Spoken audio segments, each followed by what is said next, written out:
건설 현장을 방문하던 한 백만장자는 땅속 깊은 곳에서 울려 퍼지는 이상한 소리를 들었다. 호기심이 발동하고 마음이 불안해진 그는 모든 경고를 무시하고 절대적인 침묵을 명령한 후 맨손으로 땅을 파기 시작했다. 삽이 단단한 무언가에 부딪혔을 때 그는 묻혀있던 오래된 상자를 발견했고 그 안에 있는 것은 그의 숨을 완전히 멎게 했다. 그 순간 그는 진정한 충격이 발견한 것에서 온 것이 아니라 그것이 자신의 삶을 영원히 어떻게 바꿀 것인가에서 왔다는 것을 깨달았다. 떠오르는 해가 서울의 마천루를 황금빛으로 물들이고 있을 때 김민주는 자신의 최대 사업이 될 건설 현장에 발을 들여놓았다. 2천억 원이 넘는 예산이 투입되는 호라이즌 비즈니스 콤플렉스는 서울 동부의 낙후된 지역을 고급 비즈니스 센터로 탈바꿈시키겠다는 야심찬 프로젝트였다. 52살의 김민주는 국내 건설업계에서 가장 존경받는 기업가 중 한 명이었다. 강원도 시골의 벽돌공 아들로 태어난 그는 굳건한 결단력과 예리한 사업 감각으로 맨 땅에서 제국을 건설했다. 4월의 그날 아침, 건설 현장은 활기로 가득했다. 거대한 굴착기가 땅을 파헤치고 트럭들은 자재를 운반했으며 수십 명의 인부들이 완벽한 조화를 이루며 일하고 있었다. 김민주는 수석 엔지니어 박준호와 함께 모든 것을 예리한 눈으로 지켜보고 있었다. 김민준 사장님 예정보다 빠릅니다. 박준호가 도면을 확인하며 말했다. 이 속도라면 1단계는 2달 일찍 완료될 겁니다. 김민주는 만족스럽게 고개를 끄덕였다. 그의 회사인 민중건설은 납기를 한 번도 어긴 적이 없다는 평판을 가지고 있었다. 이것이 대규모 투자자들이 그를 신뢰하는 이유 중 하나였다. 잘했어, 박준호. 주주 회의 전에 비동기초를 확인하고 싶네. 그들은 시끄러운 기계들 사이를 걸어가며 잠시 작업을 멈추고 사장에게 인사하는 인부들에게 인사를 건넸다. 김민주는 모든 인부의 이름을 아는 것을 중요하게 생각했다. 좋은 리더는 건설에 필요한 벽돌 하나하나의 가치를 알아야 한다고 그는 늘 말하곤 했다. 미래의 비동을 위해 새로 파헤쳐진 구역에 도착했을 때 이상한 일이 일어났다. 김민주는 발 아래에서 미묘한 진동을 느꼈다. 처음에는 주변의 중장비 때문이라고 생각했지만 자세히 살펴보려고 멈췄을 때도 그 느낌은 계속되었다. 박준호, 기계들 멈추라고 해. 네 사장님, 이 구역은 마감 기한이 촉박합니다. 멈추라고 해, 당장. 그의 목소리에 담긴 권위는 질문의 여지를 남기지 않았다. 박준호는 무정의를 들고 모든 장비의 작동 중지를 명령했다. 점차 현장은 이례적인 침묵에 잠겼다. 무슨 일이십니까, 사장님? 박준호가 걱정스럽게 물었다. 김민주는 손을 들어 조용히 하라는 신호를 보냈다. 그는 눈을 감고 집중했다. 그리고 그때 그는 들었다. 땅속에서 들려오는 둔탁한 소리. 희미했지만 틀림없는 소리였다. 마치 누군가가 무언가를 두드리는 듯한 3번의 규칙적인 박자. 이 소리 들려? 김민준이 속삭였다. 박준호는 미간을 찌푸리며 어떤 소리라도 들으려 애썼다. 천천히 그의 얼굴은 경악으로 물들었다. 세상에, 마치 누군가 저 아래에 있는 것 같아요. 김민주는 주저없이 근처 인부의 삽을 움켜쥐고 진동이 느껴지는 정확한 지점을 미친 듯이 파기 시작했다. 박준호가 그를 말리려 했다. 사장님, 인부들에게 맡기세요. 시간 없어. 김민주는 삽질을 멈추지 않고 대답했다. 땀이 그의 얼굴을 타고 흘러내려 값비싼 이탈리아 양복을 얼룩지게 했다. 그의 수입 가죽 신발은 지늘게 빠져들었지만 그는 신경 쓰지 않았다. 인부들이 다가와 서울에서 가장 부유한 사람 중 한 명이 맨손으로 필사적으로 삽질하는 이례적인 광경을 지켜보았다. 몇몇은 상황의 긴급성을 깨닫고 그와 함께 삽질에 동참했다. 삽이 단단한 무언가에 부딪혀 금속성 소리를 냈을 때 김민준의 심장이 빠르게 뛰었다. 그는 도구를 옆으로 던지고 손으로 파내기 시작했다. 부러진 손톱과 손가락에 생기는 상처 따위는 무시했다. 여기 불 더 밝혀. 박준호가 인부들에게 소리쳤다.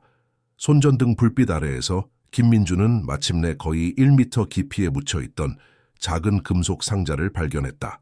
인부 2명의 도움을 받아 완전히 파낼 수 있었다. 상자는 작은 자물쇠가 걸려 있었는데 김민주는 인부 중 한 명이 건넨 망치로 주저없이 부셨다. 뚜껑을 열자 그의 폐에서 공기가 빠져나갔다. 그 안에는 어린 소녀가 있었다. 7살도 채 되지 않아 보였다. 창백하고 탈수 상태였으며 입술은 말라 있었지만 기적적으로 아직 숨을 쉬고 있었다. 크고 어두운 눈은 갑작스러운 빛에 혼란스러운 듯 천천히 깜빡였다. 앰뷸런스 불러, 당장! 김민준이 소리치며 자신의 재킷을 벗어 아이를 감쌌다. 소녀는 만지면 차갑고 도자기처럼 연약했다. 괜찮아, 아가. 괜찮을 거야. 그는 아이를 품에 안고 진정시키려 속삭였다. 몇 분 만에 건설 현장은 응급 상황으로 변했다. 사이렌 소리가 앰뷸런스와 경찰차의 도착을 알렸다. 김민준은 구급대원이 아닌 다른 누구에게도 소녀를 넘겨주기를 거부했다. 선생님, 아이를 즉시 병원으로 옮겨야 합니다. 구급대원 중 한 명이 말했다. 나도 같이 갈 거야. 김민준은 논쟁의 여지가 없는 어조로 대답했다. 의료진 팀장의 반대를 무시하고 그는 앰뷸런스에 올라탔고 서울 아산병원까지 가는 내내 소녀의 손을 꼭 잡고 있었다. 응급실에서 의사와 간호사들은 아이를 안정시키기 위해 빠르게 움직였다. 김민준은 여전히 흑투성이 옷을 입은 채 대기실에 남아 있었고 옷을 갈아입으러 가거나 박준호가 걸어오는 수십 통의 전화를 받으려 하지 않았다. 3시간 후 소아과 과장 최영진 박사가 그에게 다가왔다. 김민준 씨? 김민준은 벌떡 일어섰다. 아이는 어떻습니까? 놀랍게도 안정 상태입니다. 아이는 심한 탈수와 저천증 상태였지만 회복시키고 있습니다. 정말 아슬아슬했습니다. 몇 시간만 더 늦었더라면 아이를 잃었을 겁니다. 김민준의 등골에 한기가 흘렀다. 아이가 무슨 말이라도 했습니까? 이름이라도 말했나요? 의사는 고개를 저었다. 지금까지 지아라는 단어 한마디뿐입니다. 이름일 수도 있지만 확실하지 않습니다. 경찰이 실종 아동 기록을 확인하고 있지만 아직 아무것도 없습니다. 아이를 보고 싶습니다. 김민준 씨, 아이는 쉬어야 합니다. 부탁합니다. 평소라면 단호하고 권위적이었을 김민준의 목소리가 잠겼다. 단 1분만이라도. 의사는 한숨을 쉬고 고개를 끄덕였다. 딱 5분만입니다. 병실 침대에 누워있는 작은 모습은 모니터와 튜브에 둘러싸여 더욱 작아 보였다. 김민준은 아이를 방해할까봐 조심스럽게 다가갔다. 소녀는 그의 존재를 느끼고 천천히 눈을 떴다. 안녕, 그가 부드럽게 말했다. 이제 안전해. 아이는 침묵 속에서 그를 관찰했고 그녀의 큰 눈은 두려움과 호기심이 뒤섞인 감정을 드러냈다. 김민준이 조심스럽게 손을 내밀어 그녀의 손을 만지자 그녀는 움츠러들지 않았다. 내 이름이 지아니? 거의 눈에 띄지 않는 고갯짓이 질문을 확인시켜 주었다. 그것만으로도 김민준은 수년 동안 경험하지 못했던 감정의 물결을 느꼈다. 복되는 이선희 복지사가 그와 이야기하기 위해 기다리고 있었다.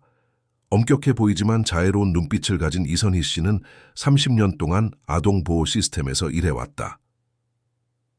김민준 씨, 미성년자의 후견 문제에 대해 논의해야 합니다. 아이와 일치하는 실종 기록도 없고 최근 신고도 없습니다. 경찰이 조사 중이지만 당분간 아이는 퇴원하는 대로 구경보호소로 가야 할 겁니다. 김민준의 마음속에서 무언가가 욱신거렸다. 그 연약한 아이가 과밀한 보호소로 보내진다는 생각은 참을 수 없었다. 결과에 대해 깊이 생각하지 않고 그의 입에서 말이 터져 나왔다. 제가 임시 보호자가 되면 어떻겠습니까? 이선희 씨는 놀라서 안경을 고쳤었다. 선생님이요? 하지만 이건 간단한 절차가 아닙니다. 평가, 가정 방문, 프로필 분석 등이 필요합니다. 얼마나 걸릴까요? 최소 몇 달은 걸릴 것이고 그럼에도 불구하고 긴급 임시 보호는요? 김민준이 말을 가로챘다. 이 아이는 상상할 수 없는 트라우마를 겪었습니다. 더 이상의 변화가 아니라 안정감이 필요합니다. 복지사는 망설였다. 예외적인 경우에 직계 가족이 없고 최근의 트라우마를 고려한다면 아동법원 판사님과 상의해야겠지만 부탁합니다. 김민준이 말했다. 그는 이 단어를 거의 사용하지 않는 사람이었다. 필요한 모든 것을 해주세요. 모든 비용과 책임을 제가 부담하겠습니다. 그날 밤 김민준은 병원을 떠나지 않았다. 지하의 침대 옆 불편한 안락 의자에서 잠들었고 매시간 깨어나 아이가 괜찮은지 확인했다. 아침에 이선희 씨가 가져온 서류 더미에 서명하며 그는 공식적으로 소녀의 임시 보호자가 되었다. 마지막 서류에 펜을 대는 순간 그의 오른손에 이상한 전율이 흘렀다. 마치 불길한 예감처럼. 병원 밖에서는 이미 세상이 그 사건에 대해 이야기하기 시작했다. 텔레비전 방송국 차량들이 병원 입구에 몰려들었다. 맨손으로 땅을 파서 산 채로 묻힌 아이를 구한 기업가는 모든 신문의 헤드라인을 장식했다. 그의 휴대전화는 기자, 정치인, 그리고 이 시대의 영웅과 연관되기를 원하는 유명인들의 전화로 끊임없이 울렸다. 하지만 김민주는 이 모든 것을 무시했다. 마침내 평화롭게 잠든 지아의 침대 옆에 앉아 그는 자신의 재산으로는 결코 얻을 수 없었던 감각을 경험했다. 처음으로 자신의 삶에서 진정으로 중요한 일을 해냈다는 확신이었다. 그가 몰랐던 것은 그 충동적인 결정이 그의 운명을 영원히 바꿀 것이라는 점이었다. 그리고 알려지지 않은 과거를 가진 작은 지아가 그의 미래뿐만 아니라 그의 과거에 고통스럽게 묻혀있던 비밀들을 밝혀낼 열쇠가 될 것이라는 점이었다. 사흘 후, 김민주는 서울의 가장 고급스러운 주거지역 중 하나인 강남에 위치한 자신의 복층 펜트하우스 문을 열었다. 지아는 그의 손을 꼭 잡고 호화로운 아파트를 놀라움으로 바라보았다. 그녀의 눈은 디자인 가구, 벽에 걸린 예술 작품, 그리고 도시의 정형을 한눈에 볼 수 있는 커다란 창문을 훑었다. 새 집에 온 걸 환영해, 지아야. 김민주는 그녀의 눈높이에 맞춰 무릎을 꿇으며 말했다. 병원과는 많이 다르겠지만 네가 좋아하길 바란다. 소녀는 대답이 없었다. 구조된 이후로 그녀는 거의 말을 하지 않았다. 정말 필요한 경우에만 단어를 띄엄띄엄 말했다. 의사들은 심한 트라우마를 겪은 아이들에게 흔한 일이라고 설명했다. 김수님, 김민준을 15년 넘게 모셨던 가정부가 부드러운 미소를 지으며 다가왔다. 이 아이가 우리 작은 손님이군요. 그녀가 말했다. 오늘 아침에 제가 산 고민형과 동화책 몇 권으로 손님방을 꾸며 놓았습니다. 지아는 김민준의 다리 뒤로 몸을 반쯤 숨기고 의심스러운 눈빛으로 그녀를 바라보았다. 괜찮아, 지아야. 김민준이 안심시켰다. 김수님, 아주머니가 널 돌보는 걸 도와줄 거야. 아주머니가 세상에서 제일 맛있는 브리가데이루를 만드시는 거 알아? 소녀의 눈에 잠시 흥미가 스쳤지만 이내 사라졌다. 김수님은 아이의 수줍음에 개의치 않는 듯했다. 방에 간식 트레이를 놓아두었어요. 뭐라도 먹고 싶으면 언제든지 말씀하세요. 더 만들어 드릴게요. 그녀는 조용히 물러났다. 김민주는 지아에게 그녀의 새 방을 보여주었다. 넓은 방에는 화려한 이불이 덮인 싱글 침대, 비서가 급히 사온 장난감과 동화책으로 가득 찬 선반, 그리고 남산 공원이 내려다 보이는 넓은 창문이 있었다. 네가 원하는 대로 뭐든지 바꿀 수 있어. 그가 설명했다. 이제 이곳은 너의 공간이야. 지아는 방을 천천히 걸어다니며 물건들을 가볍게 만졌다. 마치 깨뜨릴까봐 두려워하는 듯했다. 그녀는 큰 고민형 앞에 멈춰서서 수줍게 껴안았다. 마음에 들어 가져도 돼, 내 거야. 구조된 이후 처음으로 김민주는 소녀의 입술에 작은 미소가 번지는 것을 보았다. 처음 몇 주는 힘들었다.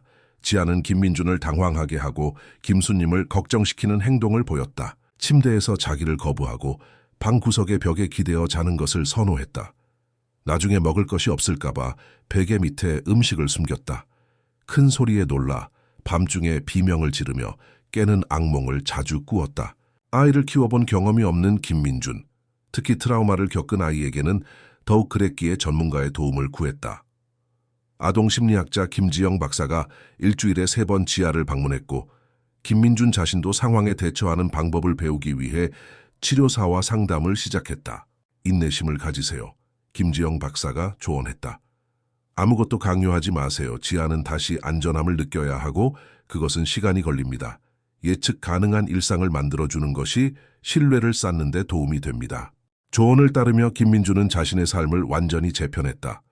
수십 년 만에 처음으로 그는 더 이상 사무실에 가장 먼저 출근하고 가장 늦게 퇴근하는 사람이 아니었다. 그는 책임을 위임하고 해외 출장을 취소했으며 지아와 함께 정기적으로 식사를 하기 시작했다. 처음에는 그가 있을 때 지아는 음식을 거의 건드리지 않았다. 하지만 김민주는 끈기 있게 식탁에 앉아 대답이 없어도 그녀에게 말을 걸었다.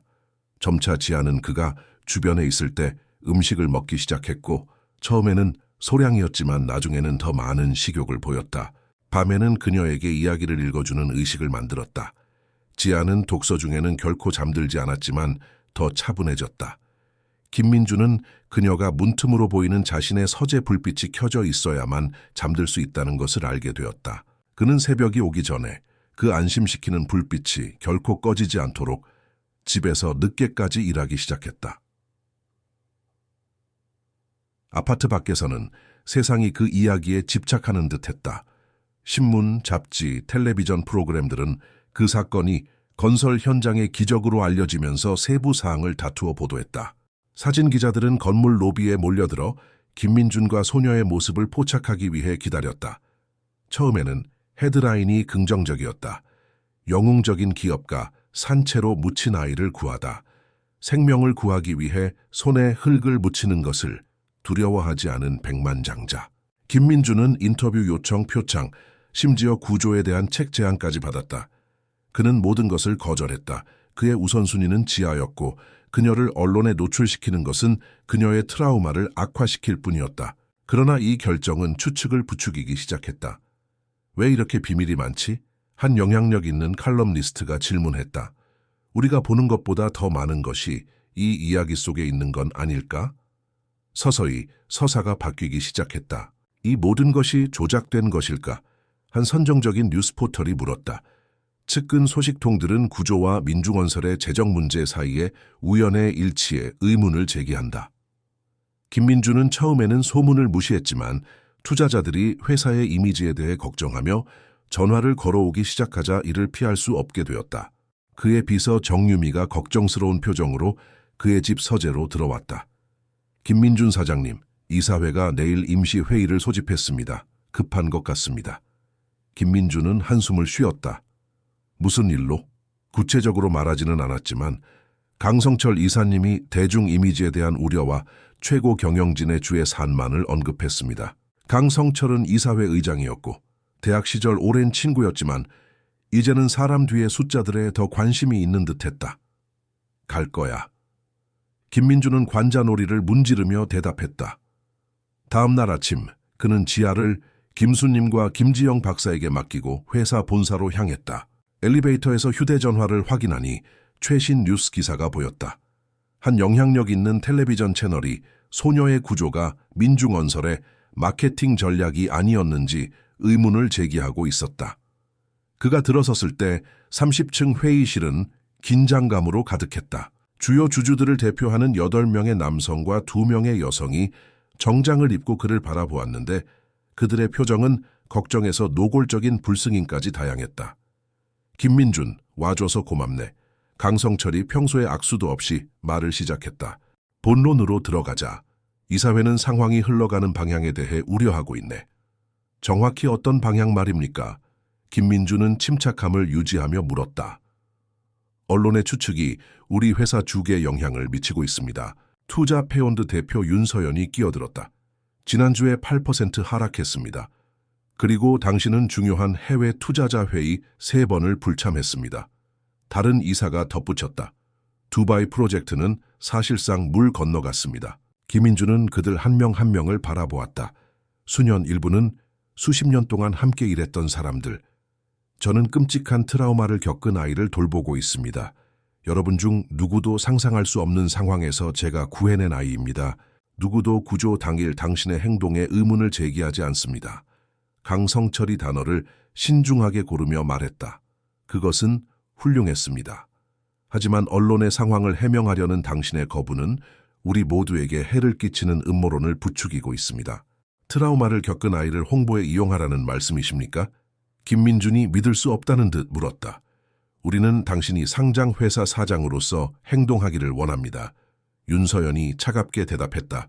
아니면 이르 상황이 해결될 때까지 일시적으로 물러나는 것을 고려해 주십시오. 회의실에 무거운 침묵이 흘렀다.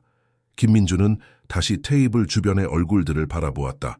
민중건설 제국을 함께 건설하고 승리를 축하하고 위기를 극복했던 사람들, 이제 그들은 낯선 사람처럼 보였다.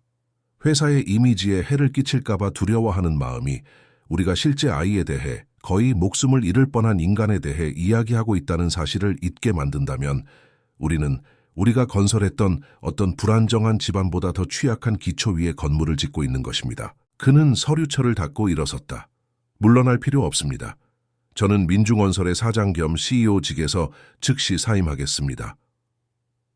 회의실은 놀라움과 항의의 외침으로 터져 나왔지만 김민주는 이미 문으로 향하고 있었다. 나가기 전에 그는 마지막으로 돌아섰다. 제 주식 지분은 유지됩니다. 이 이사회의 결정들을 매우 흥미롭게 지켜볼 것입니다. 엘리베이터 안에서 혼자 김민주는 공황과 안도감이 뒤섞인 감정을 느꼈다. 30년 동안 그는 맨땅에서 일궈낸 회사를 떠나는 것을 상상해 본 적이 없었다. 하지만 이상하게도 후회는 느껴지지 않았다. 집에 도착하자 그는 거실 카펫에 앉아 색연필로 그림을 그리고 있는 지아를 발견했다. 그녀가 그를 보자 드문 일이 일어났다. 그녀는 일어나 그에게 달려와 그의 다리를 껴안았다. 괜찮아, 아가. 그가 무릎을 꿇고 그녀를 제대로 안아주며 말했다. 이제 아빠가 여기 있어. 김수님이 걱정스러운 표정으로 다가왔다. 무슨 일 있으세요? 안색이 안 좋으세요? 그냥 계획이 좀 바뀌었어, 김수님 아주머니. 이제 집에 더 많은 시간을 보낼 거야. 그날 밤 김민준이 지아를 재우려 할 때 소녀는 처음으로 자발적으로 말을 했다. 아빠 안 갈 거야? 그 단순한 질문은 김민준에게 번개처럼 다가왔다. 아니, 지아야. 아빠는 어디에도 가지 않아. 그녀는 미소를 짓고 눈을 감았고 평소보다 더 빨리 잠들었다. 다음 주 김민주는 지아를 작은 사립학교에 입학시켰다. 김지영 박사가 특별한 상황의 아이들을 다루는 경험이 많다고 추천한 곳이었다.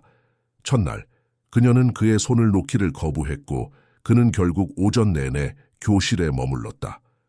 점차 지아는 적응하기 시작했다. 선생님의 딸인 유진이라는 친구도 사귀었다. 그녀는 집으로 그림과 작은 학교, 숙제를 가져왔고 김민주는 자랑스럽게 그것들을 냉장고에 붙였다. 집에서는 매일 작은 진전이 있었다. 지아는 침대에서 잠들기 시작했지만 여전히 복도 불빛이 켜져 있어야 했다. 김민준과 김수님과 함께 식탁에서 식사를 했고 때로는 학교에서의 하루 중 단편적인 이야기를 들려주기도 했다. 김지영 박사는 낙관적이었다. 아이는 새로운 안전 패턴을 만들고 있습니다. 느린 과정이지만 우리는 올바른 길을 가고 있습니다. 하지만 외부 세계는 여전히 혼란스러웠다. 그 이야기는 점점 더 정교해지는 음모론에 의해 부추겨져 전국적인 집착이 되었다. 텔레비전 프로그램들은 지아의 기원, 그녀에 대한 기록이 없는 이유, 그리고 김민준이 그녀를 구하고 보호자가 된 진정한 동기가 무엇인지에 대해 추측했다. 어느 날 학교에서 지아를 데리러 갈 때 김민준은 뭔가 잘못되었다는 것을 깨달았다. 그녀는 말없이 차에 탔고 얼굴은 굳어 있었으며 그를 보기를 거부했다. 무슨 일이야, 지아? 누가 너한테 나쁜 말 했어? 침묵. 무슨 일이든 아빠한테 말해도 돼. 아빠가 도와줄게. 마침내 떨리는 목소리로 그녀가 물었다. 아빠가 텔레비전에 나오려고 나를 좋아하는 척하는 거 사실이야? 김민준의 마음이 찢어지는 듯했다. 누가 그런 말을 해? 다들 그래. 그녀가 눈물을 글썽이며 대답했다.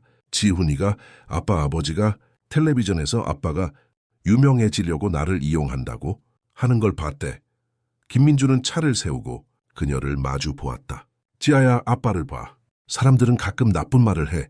왜냐하면 다른 사람의 가장 나쁜 점을 믿는 것이 선함을 믿는 것보다 더 쉽기 때문이야. 그렇게 하면 그들은 자신들도 돕지 않은 것에 대해 나쁘게 생각할 필요가 없거든. 하지만 아빠는 진심으로 약속할게. 아빠는 연기하는 게 아니야. 아빠는 널 진심으로 아끼고 사랑해. 지아는 한참 동안 그의 얼굴을 살폈다. 마치 거짓말의 흔적을 찾는 듯했다. 그러고 나서 천천히 고개를 끄덕였다. 아빠 믿어.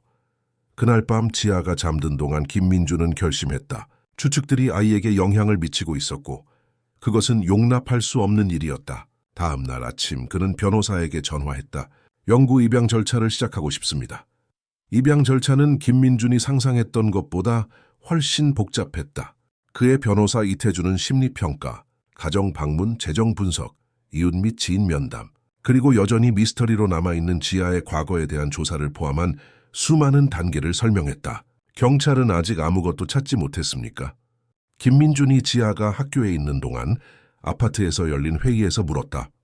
이태준 변호사는 고개를 저었다. 그녀와 일치하는 실종 기록이 없습니다. 데이터베이스에 DNA도 일치하는 것이 없습니다. 마치 그녀가 아무것도 없는 곳에서 나타난 것 같습니다. 그건 불가능합니다. 그녀는 7살입니다. 누군가는 그녀의 출생, 예방접종, 뭐라도 등록했을 겁니다. 우리가 고려하고 있는 유일한 가설은 그녀가 공식적인 시스템에서 완전히 벗어나 있었을 가능성입니다.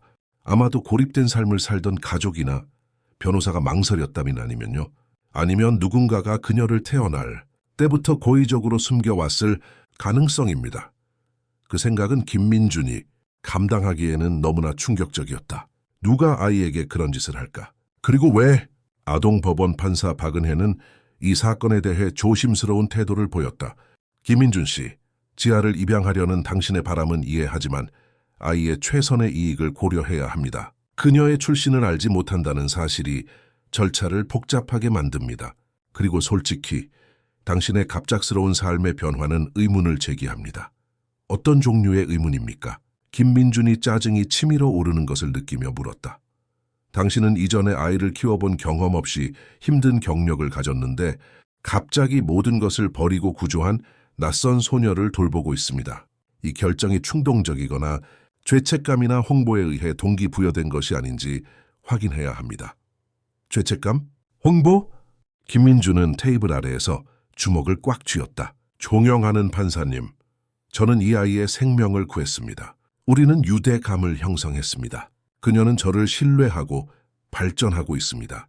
지아가 마침내 안전하다고 느끼는 환경에서 그녀를 떼어내는 것은 그녀에게 다시 트라우마를 줄 것입니다. 판사는 잠시 그를 살폈다. 당분간은 임시 보호를 유지하고 사회복지사의 정기적인 방문이 있을 것입니다. 6개월 후에 사건을 재검토하겠습니다. 6개월은 영원처럼 느껴졌지만 아무것도 없는 것보다는 나았다. 김민준은 지아에게 가능한 최고의 보호자임을 증명하기 위해 법원을 나섰다. 한편 김민준의 재정 상황은 바뀌기 시작했다. 여전히 부유한 남자였지만 민중건설 사장직에서 물러나면서 수입이 크게 줄었다. 그의 사임 후 회사 주가는 하락하여 그의 자산 가치를 크게 떨어뜨렸다.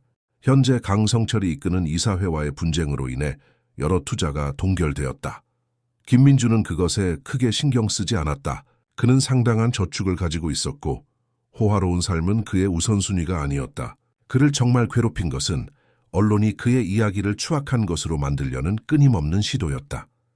어느 날 오후 인터넷을 검색하다가 그는 영웅인가 교활한 조종자인가 백만장자와 미스터리 소녀의 진짜 이야기라는 제목의 기사를 발견했다. 이 기사는 전체 구조가 회사의 재정 문제를 은폐하거나 더 나쁘게는 지아가 발견된 부지에서 어떤 불법적인 활동을 숨기기 위해 조작되었을 수 있다고 암시했다. 격분한 김민준은 모든 소셜미디어 계정을 폐쇄하고 여전히 개인 비서로 일하고 있는 정유미에게 모든 인터뷰 요청을 거절하도록 지시했다. 그들은 한계가 없어. 그는 김수님에게 한탄하며 창문 너머로 아파트 단지 정원에서 놀고 있는 지아를 바라보았다. 어떻게 그렇게 많은 거짓말을 지어낼 수 있지? 사람들은 이해하지 못하는 것을 두려워합니다, 사장님. 오랜 세월을 살아온 지혜가 담긴 목소리로 가정부가 대답했다. 그리고 진정한 선의는 많은 사람들이 더 이상 이해하지 못하는 것입니다. 그들의 일상은 점차 자리 잡았다. 아침에는 김민준이 지아를 학교에 데려다주고 그동안 새로운 프로젝트에 몰두했다. 소규모 건설회사 컨설팅과 사회주택 자문은 그가 항상 관심을 가졌지만 탐구할 시간이 없었던 분야였다. 오후에는 지아를 데리러 가서 숙제를 도와주고 함께 놀거나 영화를 보았다.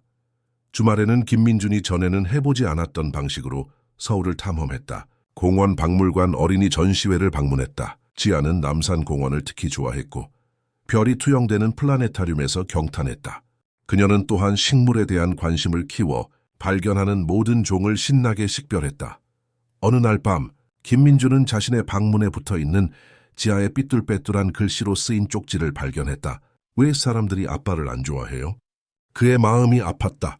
그녀를 보호하려는 노력에도 불구하고 지아는 주변의 부정적인 소문을 인지하고 있었다. 김민준이 자신의 저축 일부를 사회 프로젝트에 사용하기로 결정했을 때 상황은 악화되었다. 서울 외곽의 버려진 땅에 그는 노숙자들을 위한 임시 보호소를 짓기 시작했다. 이 프로젝트는 간단했다. 구조화된 텐트, 공동 화장실, 매일 따뜻한 식사를 위한 부엌. 하지만 빠르게 지역 당국의 주목을 받았다. 김민준 씨, 이 건물은 시청의 허가를 받지 않았습니다. 시 공무원이 말하며 상당한 벌금 고지서를 건넸다. 이것은 임시적이고 긴급한 구조물입니다. 겨울이 오고 있고 가족들이 거리에서 잠자고 있습니다. 그럼에도 불구하고 허가가 필요합니다. 그리고 이 땅은 특정 제한 구역에 있습니다. 김민주는 벌금을 냈지만 프로젝트를 중단하지 않았다. 정유미가 포기하는 것이 낫지 않겠냐고 물었을 때 그는 단호하게 대답했다. 만약 관료주의가 추위 속에서 생명을 구하는 것을 방해한다면 우리의 우선순위에 뭔가 심각하게 잘못된 것이 있는 겁니다. 언론은 당연히 그의 의도를 왜곡했다. 전직 CEO 고급 지역에 불법 판자촌 건설이라는 헤드라인이 나왔는데 그 땅은 쇠퇴한 산업지역에 있었으므로 완전히 거짓이었다. 지하가 심각한 폐렴에 걸리자 합병증은 더욱 늘어났다. 단순한 감기로 시작된 것이 빠르게 폐감염으로 발전하여 긴급 입원이 필요했다. 응급실에서 김민주는 충격적인 소식을 들었다. 김민준 씨, 보험이 취소되었습니다. 접수원이 알렸다비 무슨 말씀이세요? 그럴 리가 없습니다. 몇 차례 전화를 건 후 그는 회사 퇴사 후 법인 보험이 취소되었다는 것을 알게 되었다. 이 사실은 통보되었어야 했지만 그러지 않았다. 그의 개인 보험 또한 행정상 불규칙성을 보였는데 이는 그의 자산 일부가 동결된 것과 관련이 있을 수 있었다. 개인 치료비는 얼마입니까? 그는 단호하게 물었다. 지하의 연약한 병력을 고려할 때 의사가 합병증, 예방을 위해 추천한 수입 약품까지 포함하면 상당한 금액이었다. 김민주는 주저하지 않았다. 개인 신용카드를 꺼냈지만 그것 또한 정지되어 있었다. 은행 시스템에 문제가 좀 있습니다. 은행 지점장이 전화로 당황한 기색으로 설명했다. 직접 지점에 오셔서 해결하시는 것이 좋습니다. 김민주는 이것이 우연이 아니라는 것을 알았다. 누군가가 고의적으로 그의 삶을 어렵게 만들고 있었다. 아마도 강성철과 이사회, 아니면 보호소 부지에 관심 있는 누군가, 아니면 그저 평범한 한국 관료주의의 작동 방식일 수도 있었다. 다른 즉각적인 대안이 없었기에 김민주는 아파트로 돌아가 팔아야 할 것이라고는 상상조차 해본 적 없는 물건을 찾았다. 아버지가 이번 침대에서 그에게 주었던 은시계였다. 이 시계는 다시 살 수 없는 유일한 시간, 사랑하는 사람들과 함께하는 시간을 알려준다고 돌아가시기 전에 노벽돌공이 말했었다. 골동품 상점은 희귀하고 잘 보존된 시계에 대해 공정한 가격을 제시했다. 그 돈은 지아가 필요한 병원비와 약값을 지불하기에 충분했다. 지아가 항상 그의 손목에서 보던 시계에 대해 물었을 때 김민주는 간단히 대답했다. 특별한 날을 위해 안전하게 보관되어 있단다. 5일간의 입원 기간 동안 김민주는 지아의 침대 옆 의자에서 잠들었고 재빨리 샤워하고 옷을 갈아입기 위해서만 병원을 떠났다. 의사들은 그의 헌신에 감동했다. 정말 아버님처럼 아이를 사랑하시는군요. 한 간호사가 그가 지아에게 한없이 인내심을 가지고 음식을 먹이는 것을 보고 말했다. 내 딸입니다. 김민주는 주저없이 대답했다. 피로 맺어진 것이 아니라 선택으로 맺어진. 마침내 퇴원하고 집에 도착했을 때 김민준을 놀라게 하는 것이 기다리고 있었다. 수십 통의 편지와 봉투가 배달되어 있었다. 하나하나 열어보니 그것들은 그가 수년 동안 도왔던 사람들에게서 온 것이었다. 의료비를 대준 직원들, 법적 요구 사항 이상으로 지원을 받은 사망한 노동자들의 가족들, 익명으로 장학금을 지원받은 학생들, 많은 봉투에는 10,000원, 50,000원 등 소액의 돈과 함께 감동적인 쪽지가 들어있었다. 제가 아무것도 없을 때 사장님이 도와주셨습니다. 제 아들이 사장님 덕분에 대학에 갔습니다. 저희 가족에게 해주신 일을 절대 잊지 않겠습니다. 김민주는 몇 시간 동안 앉아 메시지 하나하나를 읽었고 조용한 눈물이 그의 얼굴을 타고 흘러내렸다. 지아가 그를 그렇게 발견했고 아무 말 없이 그의 옆에 앉아 손을 잡았다. 이 사람들은 슬퍼요. 그녀가 한참 후에 물었다. 아니, 아가, 그들은 아빠를 아끼고 있다는 걸 보여주는 거야. 기억하고 있다는 걸. 가장 놀라운 것은 보낸 사람 없이 상당한 금액의 수표와 함께 이제 몇 명의 사람을 더 구할 수 있을 겁니다. 라는 단 한 문장이 적힌 봉투였다. 김민준이 지아의 치료비를 마련하기 위해 가문에 시계를 팔았다는 소식이 어떻게든 언론에 새어나갔다. 몇 달 만에 처음으로 보도들의 어조가 바뀌었다. 생명을 파헤친 남자가 다른 생명을 구하기 위해 자신의 역사를 팔다. 라는 제목의 신문 기사가 나왔다. 소셜, 미디어의 댓글들도 부정적인 서사의 의문을 제기하기 시작했다. 우리가 그에 대해 틀린 생각을 하고 있었던 건 아닐까? 지아가 학교로 돌아왔을 때 친구들은 따뜻하게 그녀를 맞이했다. 선생님은 반 아이들에게 공감과 존중에 대해 이야기했었다. 심지어 그녀를 괴롭혔던 지훈이도 수줍게 사과하러 왔다. 아빠가 자기 아빠가 아빠에 대해 틀렸다고 했어. 그가 설명했다. 모든 부자가 나쁜 건 아니라고 했어. 지아는 미소를 지었다. 우리 아빠는 사람들이 좋고 나쁜 게 아니라고 해. 그냥 가끔 다른 사람의 마음을 들여다보는 걸 잊어버리는 거라고. 그날 밤 김민준이 지아의 수학 숙제를 도와주고 있을 때 이선희 복지사에게서 전화가 걸려왔다. 김민준 씨, 지아에 대해 뭔가 찾았습니다. 내일 제 사무실에 와주실 수 있으신가요? 전화로 논의하기에는 너무 민감한 문제입니다. 김민준은 등골이 서늘해지는 것을 느끼며 전화를 끊었다. 무엇을 발견했을까? 마침내 그의 삶을 영원히 바꾼 소녀의 진짜 이야기를 알게 될까? 김민준은 그날 밤 잠을 이루지 못했다. 이선희 씨가 무엇을 발견했을지에 대한 가능성들로 그의 마음은 들끓었다. 지아의 친부모일까? 먼 친척일까? 아니면 그녀를 발견했던 상황과 관련된 더 어두운 무언가일까? 아침에 지아를 학교에 데려다주며 평소처럼 데리러 오겠다는 약속을 한 후 그는 시내 중심에 있는 복지사의 사무실로 향했다. 이선희 씨는 심각한 표정으로 그를 맞이했고 그의 불안감은 더욱 커졌다. 김민준 씨, 불안한 무언가를 찾았습니다. 그녀는 테이블 위에 서류처를 가리키며 말했다. 3년 전 경찰 수사 기록입니다. 수도권에서 아동 인신매매 조직이 운영되고 있다는 익명의 제보였습니다. 경찰은 구체적인 증거를 찾지 못했고 사건은 종결되었지만 몇 가지 충격적인 세부 사항이 있습니다. 그녀는 서류처를 열어버려진 창고 사진과 경찰 보고서를 보여주었다. 제보에 따르면 아이들은 당신이 찾은 것과 유사한 금속 상자에 갇힌 채 운반되었다고 합니다. 지아가 이 계획의 희생자였을 가능성이 있으며 아마도 중단된 작전 중에 잊혀진 것으로 추정됩니다. 김민준은 속이 뒤틀리는 것을 느꼈다. 이건 끔찍합니다. 그 사람들이 누구인지에 대한 단서는 있습니까? 안타깝게도 없습니다. 증거 부족과 아마도 외부의 개입으로 인해 수사가 방해를 받았습니다. 담당 형사는 갑자기 정은되었고 사건은 결국 서랍에 처박혔습니다. 지아의 친부모는 어떻습니까? 이선희 씨는 한숨을 쉬었다. 기록이 없습니다.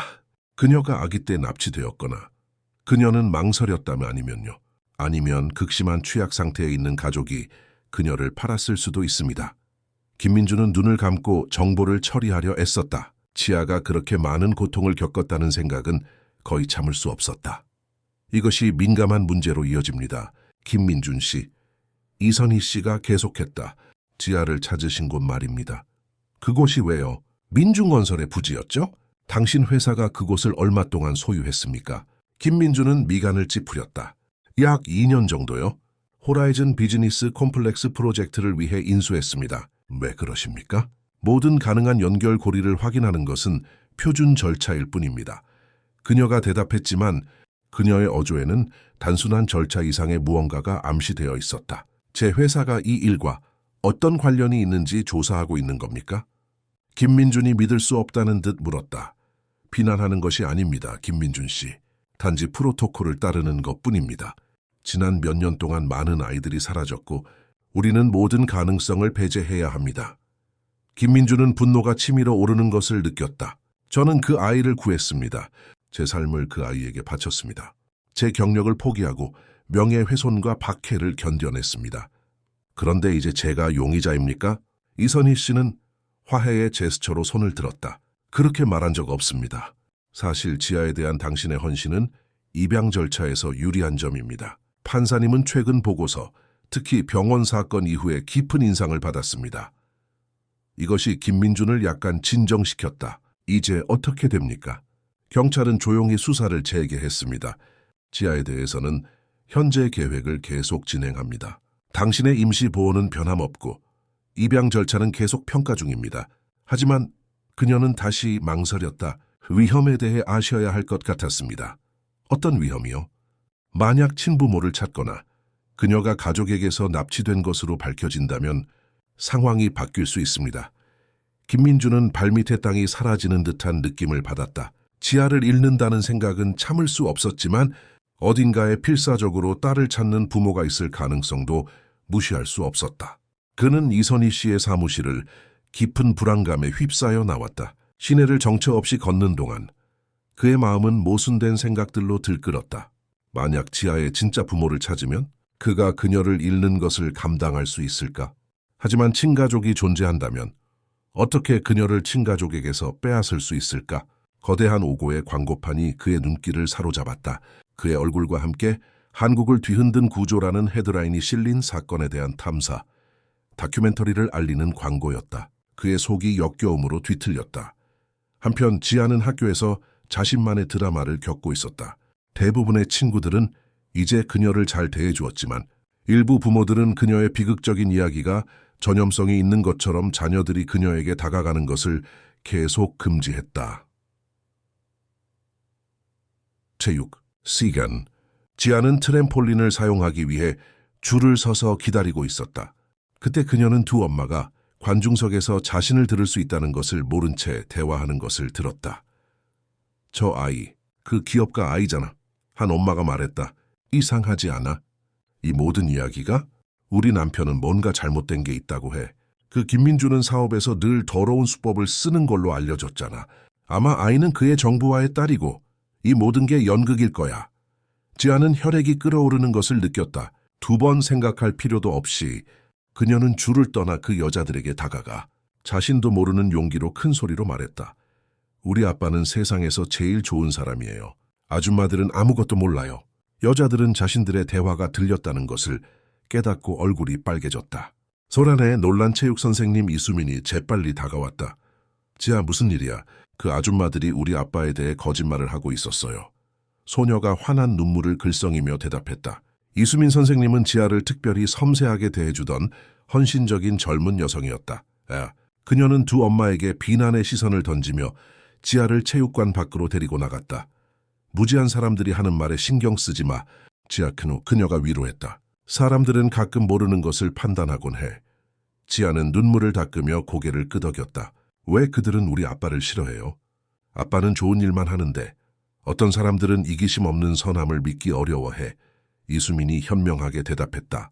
하지만 많은 다른 사람들은 네 아빠가 한 일과 계속하고 있는 일에 감탄하고 있다는 걸 알아줘. 그날 김민준이 학교에서 지아를 데리러 갔을 때 코디네이터가 그를 불러 그 사건에 대해 이야기했다. 소녀의 행동에 대한 질책을 예상했던 그는 교육자가 지지를 표명하자 놀랐다. 지아가 오늘 정말 용감했어요. 그녀가 말했다. 놀라운 확신으로 선생님을 변호했어요. 이는 두 분의 강한 유대감을 보여줍니다. 김민주는 감동하여 미소를 지었다. 잔에서 지아는 그에게 자신의 버전의 이야기를 들려주며 그의 반응을 걱정했다. 아빠 화났어, 기나빠라는 단어가 처음으로 자연스럽게 나와 김민주는 잠시 숨을 멈췄다. 물론 아니지, 아가. 너는 정말 용감했어. 하지만 기억해. 가끔은 내 관심을 받을 가치 없는 사람들에게는 침묵이 더 좋은 대답이 될 수 있다는 걸. 그녀는 생각에 잠긴 듯 고개를 끄덕이더니 물었다. 정부가 뭐야? 김민주는 거의 질식할 뻔했다. 어디서 그 말을 들었어? 그 아줌마들이 말했어. 내가 아빠의 정부의 딸이라고 했어. 그는 한숨을 쉬고 그녀를 제대로 마주 볼 수 있도록 차를 세웠다. 지아야, 정부는. 결혼한 사람이 몰래 만나는 사람이야. 그건 잘못된 일이야. 하지만 아빠는 결혼 안 했잖아. 맞아. 그리고 너는 아빠의 친딸은 아니야. 너는 아빠의 마음으로 맺은 딸이고 그건 똑같이 중요해. 이해하니? 지아는 설명에 만족한 듯 미소를 지었다. 집으로 가는 길에 그녀는 늘 그랬듯이 그의 하루에 대해 물었다. 김민주는 망설였다. 이선희 씨와의 만남에 대해 얼마나 공유해야 할지 확신할 수 없었다. 내 이야기에 대해 더 많은 것을 알아내려고 노력하는 사람들을 만났어. 그가 마침내 대답했다. 네가 그 상자에 어떻게 들어갔는지에 대해. 지아는 잠시 침묵했다. 거의 아무것도 기억나지 않아. 그녀가 마침내 말했다. 그냥 어둠, 그리고 추위. 그녀가 자신의 과거에 대해 언급한 것은 처음이었다. 김민주는 그녀가 계속하고 싶다면 공간을 주며 기다렸다. 조용히 말하는 여자가 있었어. 가끔 물을 줬어. 그리고 남자가 소리치는 게 기억나. 김민주는 목이 메었다. 부모님은 기억나니? 그 모든 일 이전의 부모님은? 지아는 고개를 저었다. 모르겠어. 가끔 노란 집과 큰 개 꿈을 꿔. 하지만 그게 진짜인지 지어낸 건지 모르겠어. 아파트에 도착하자 그들은 걱정스러운 표정으로 기다리고 있는 김수님을 발견했다. 김민준 사장님, 은행에서 전화가 왔습니다. 사장님 자산이 해제되었지만 제한이 있다고 합니다. 다음 몇 주는 조심스러운 낙관주의의 시간이었다.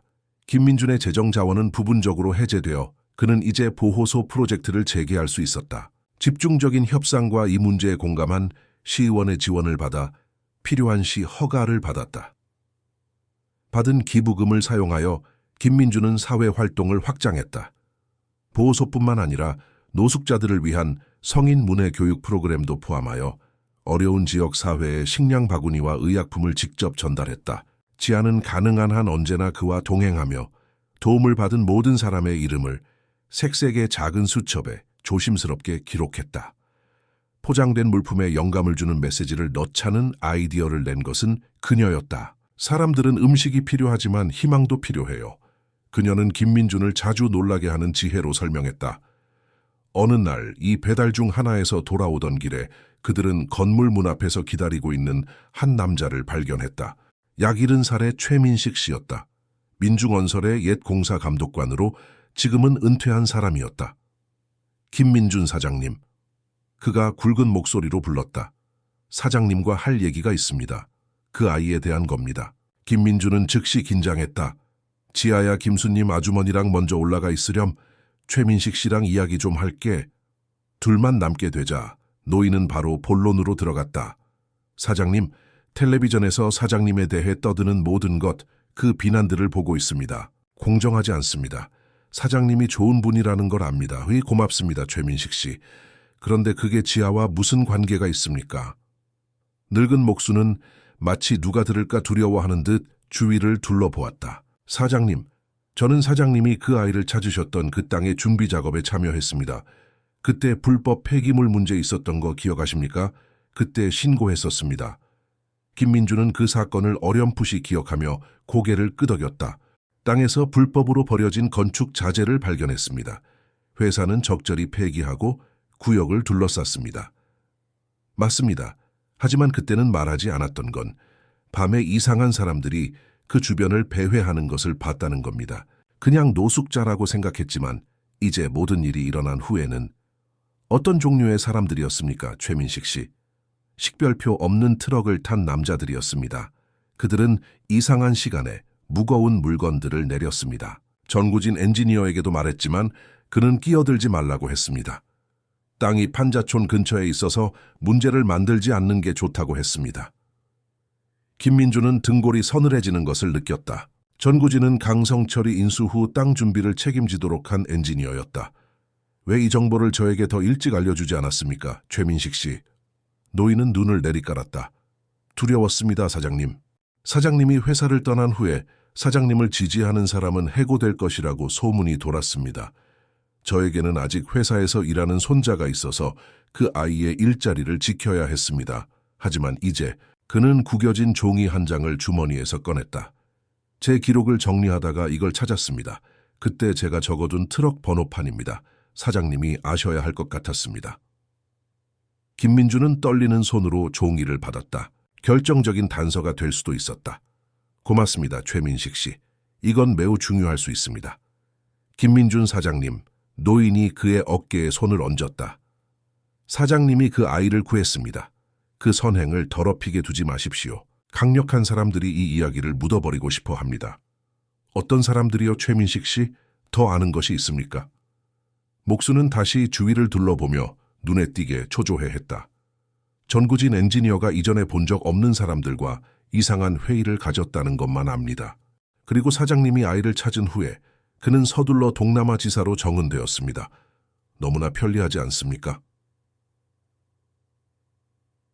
그날 밤 지아를 재운 후 김민준은 연방경찰의 옛 인연인 김현수 경위에게 전화했다. 전화로 자세한 내용은 말하지 않고 다음 날 만나기로 약속했다. 그는 이 대화가 자신이 상상했던 것보다 훨씬 더 큰 판도라의 상자를 열어줄 것이라는 것을 거의 알지 못했다. 지하의 기적적인 구조가 서울의 경제 및 정치 권력의 고위층까지 뻗어있는 부패 네트워크와 직접적인 관련이 있다는 것을 밝혀낼 것이라는 것을. 김현수 경위와의 만남은 이태원의 한 조용한 카페에서 이루어졌다. 진지한 표정과 예리한 눈을 가진 50살의 김현수는 김민준이 최민식 씨와의 대화를 전하고 트럭 번호판이 적힌 종이를 보여주는 동안 주에 깊게 들었다. 이건 매우 심각합니다, 김민준 씨. 경위가 몇 분간의 숙고 끝에 말했다. 서울에서 운영되는 아동 착취 네트워크에 대한 저희가 진행하던 일부 수사와 일치합니다. 지아가 그 네트워크의 희생자일 수도 있다고 생각하십니까? 가능합니다. 하지만 저를 더욱 궁금하게 하는 것은 당신의 옛 부지와의 연관성, 그리고 잠재적으로 당신 회사 사람들과의 연관성입니다. 이는 잘 조직된 작전에서만 볼 수 있는 수준의 조직력과 보호를 시사합니다. 김현수는 조용히 조사하겠다고 약속하며 김민준에게 자신의 의심을 누구에게도 말하지 말라고 경고했다. 만약 정말로 강력한 사람들이 연루되어 있다면 어떤 유출이라도 수사를 위태롭게 할 수 있습니다. 그리고 잠재적으로 당신과 지아를 위험에 빠뜨릴 수 있습니다. 다음 며칠 동안 김민준은 노숙자 보호소뿐만 아니라 거리 노숙자들을 위한 문해 교육 프로그램을 포함한 사회 프로젝트와 김현수의 조사가 무엇을 밝혀낼지에 대한 커져가는 불안감 사이에서 시간을 보냈다. 다행히 지아는 새로운 걱정거리에 아랑곳하지 않는 듯했다. 그녀는 학교에 점점 더 잘 적응하고 있었고 문학과 예술에 특별한 관심을 보였다. 그녀의 선생님 이수민은 학부모 회의에서 그녀의 글쓰기 재능에 대해 언급했다. 그녀는 또래 아이답지 않게 인상적인 감수성을 가지고 있습니다. 교육자가 설명했다.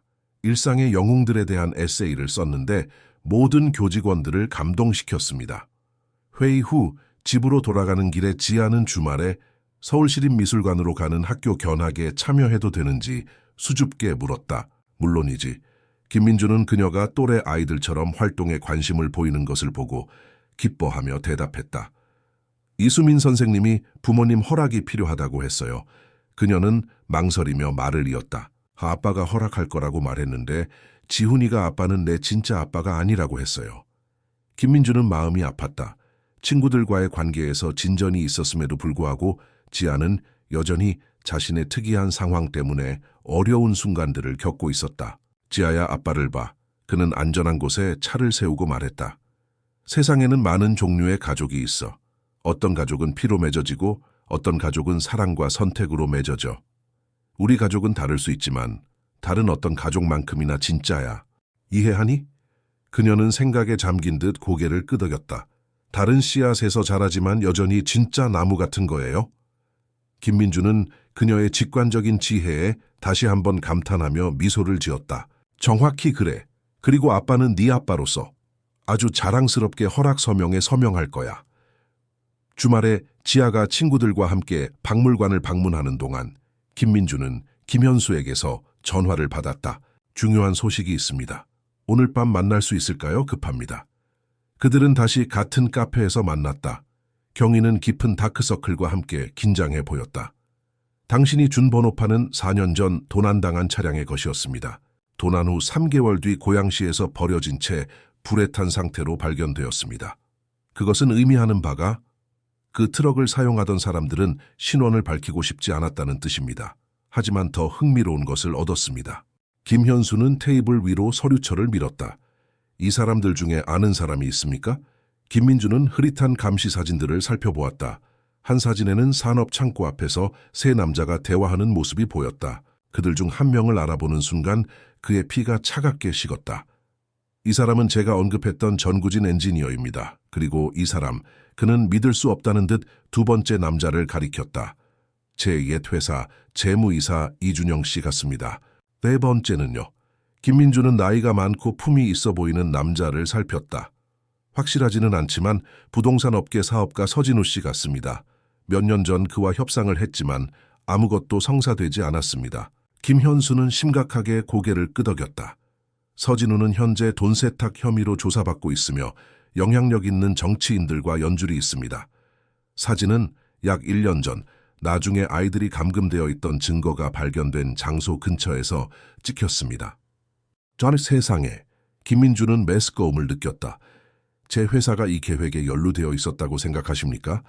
반드시 회사 자체는 아니지만 아마도 일부 임원들이 연루되었을 가능성이 있습니다. 저를 궁금하게 하는 것은 왜 누군가가 지하를 특정 부지에 남겨두었을까 하는 점입니다. 곧 발굴될 것이라는 것을 알면서도 말입니다. 김민주는 그 질문을 생각했다. 아마 몰랐을 겁니다. 아니면 끔찍한 생각이 그의 머리를 스쳤다. 아마 그녀가 결코 발견되지 않기를 바랐을 겁니다. 수톤의 콘크리트 아래에 묻히기를 말입니다. 아니면 김현수가 조심스럽게 제안했다. 아마 특별히 당신이 그녀를 찾기를 바랐을 수도 있습니다. 왜요? 아직 모르겠습니다. 하지만 시기가 의심스럽습니다. 당신이 지하를 찾은 직후 회사 이사진의 변화가 있었고 당신은 해임되었으며 이 사건과 관련되었을 가능성이 있는 여러 사람들이 정은되거나 사라졌습니다. 김민주는 그 함의에 머리가 핑 도는 것을 느꼈다. 그럼 지하가 위험에 처해 있다는 뜻입니까? 가능성이 있습니다. 당신의 아파트를 감시할 비공개 순찰차를 배치하고 학교에서 지하를 위한 보호를 조용히 마련할 것입니다.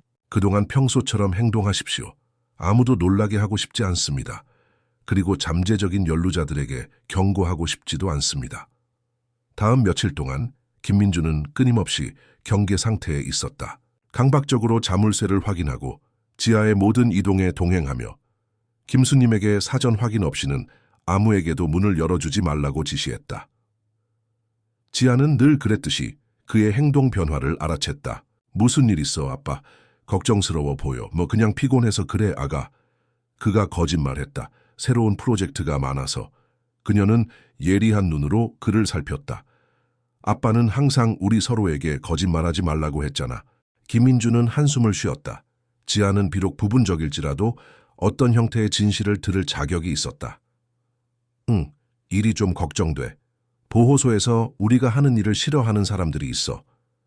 왜 누군가가 사람들을 돕는 것을 싫어해요? 가끔 지아야 사람들은 다른 사람들의 행복보다 돈과 권력을 더 중요하게 생각하거든. 그녀는 세상에 대해 이미 의심하고 있던 무언가를 확인시켜주는 듯 고개를 끄덕였다. 그래서 우리 동네에 매일 경찰차가 있는 거야? 김민주는 거의 질식할 뻔했다.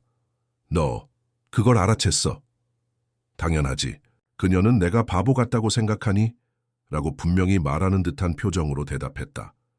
항상 같은 채 같은 경찰 아저씨들이야. 우리를 보호하고 있는 거지. 그렇지? 응, 그래. 하지만 네가 걱정할 일은 아무것도 없어. 그녀는 별로 납득하지 못하는 듯했지만 설명을 받아들였다.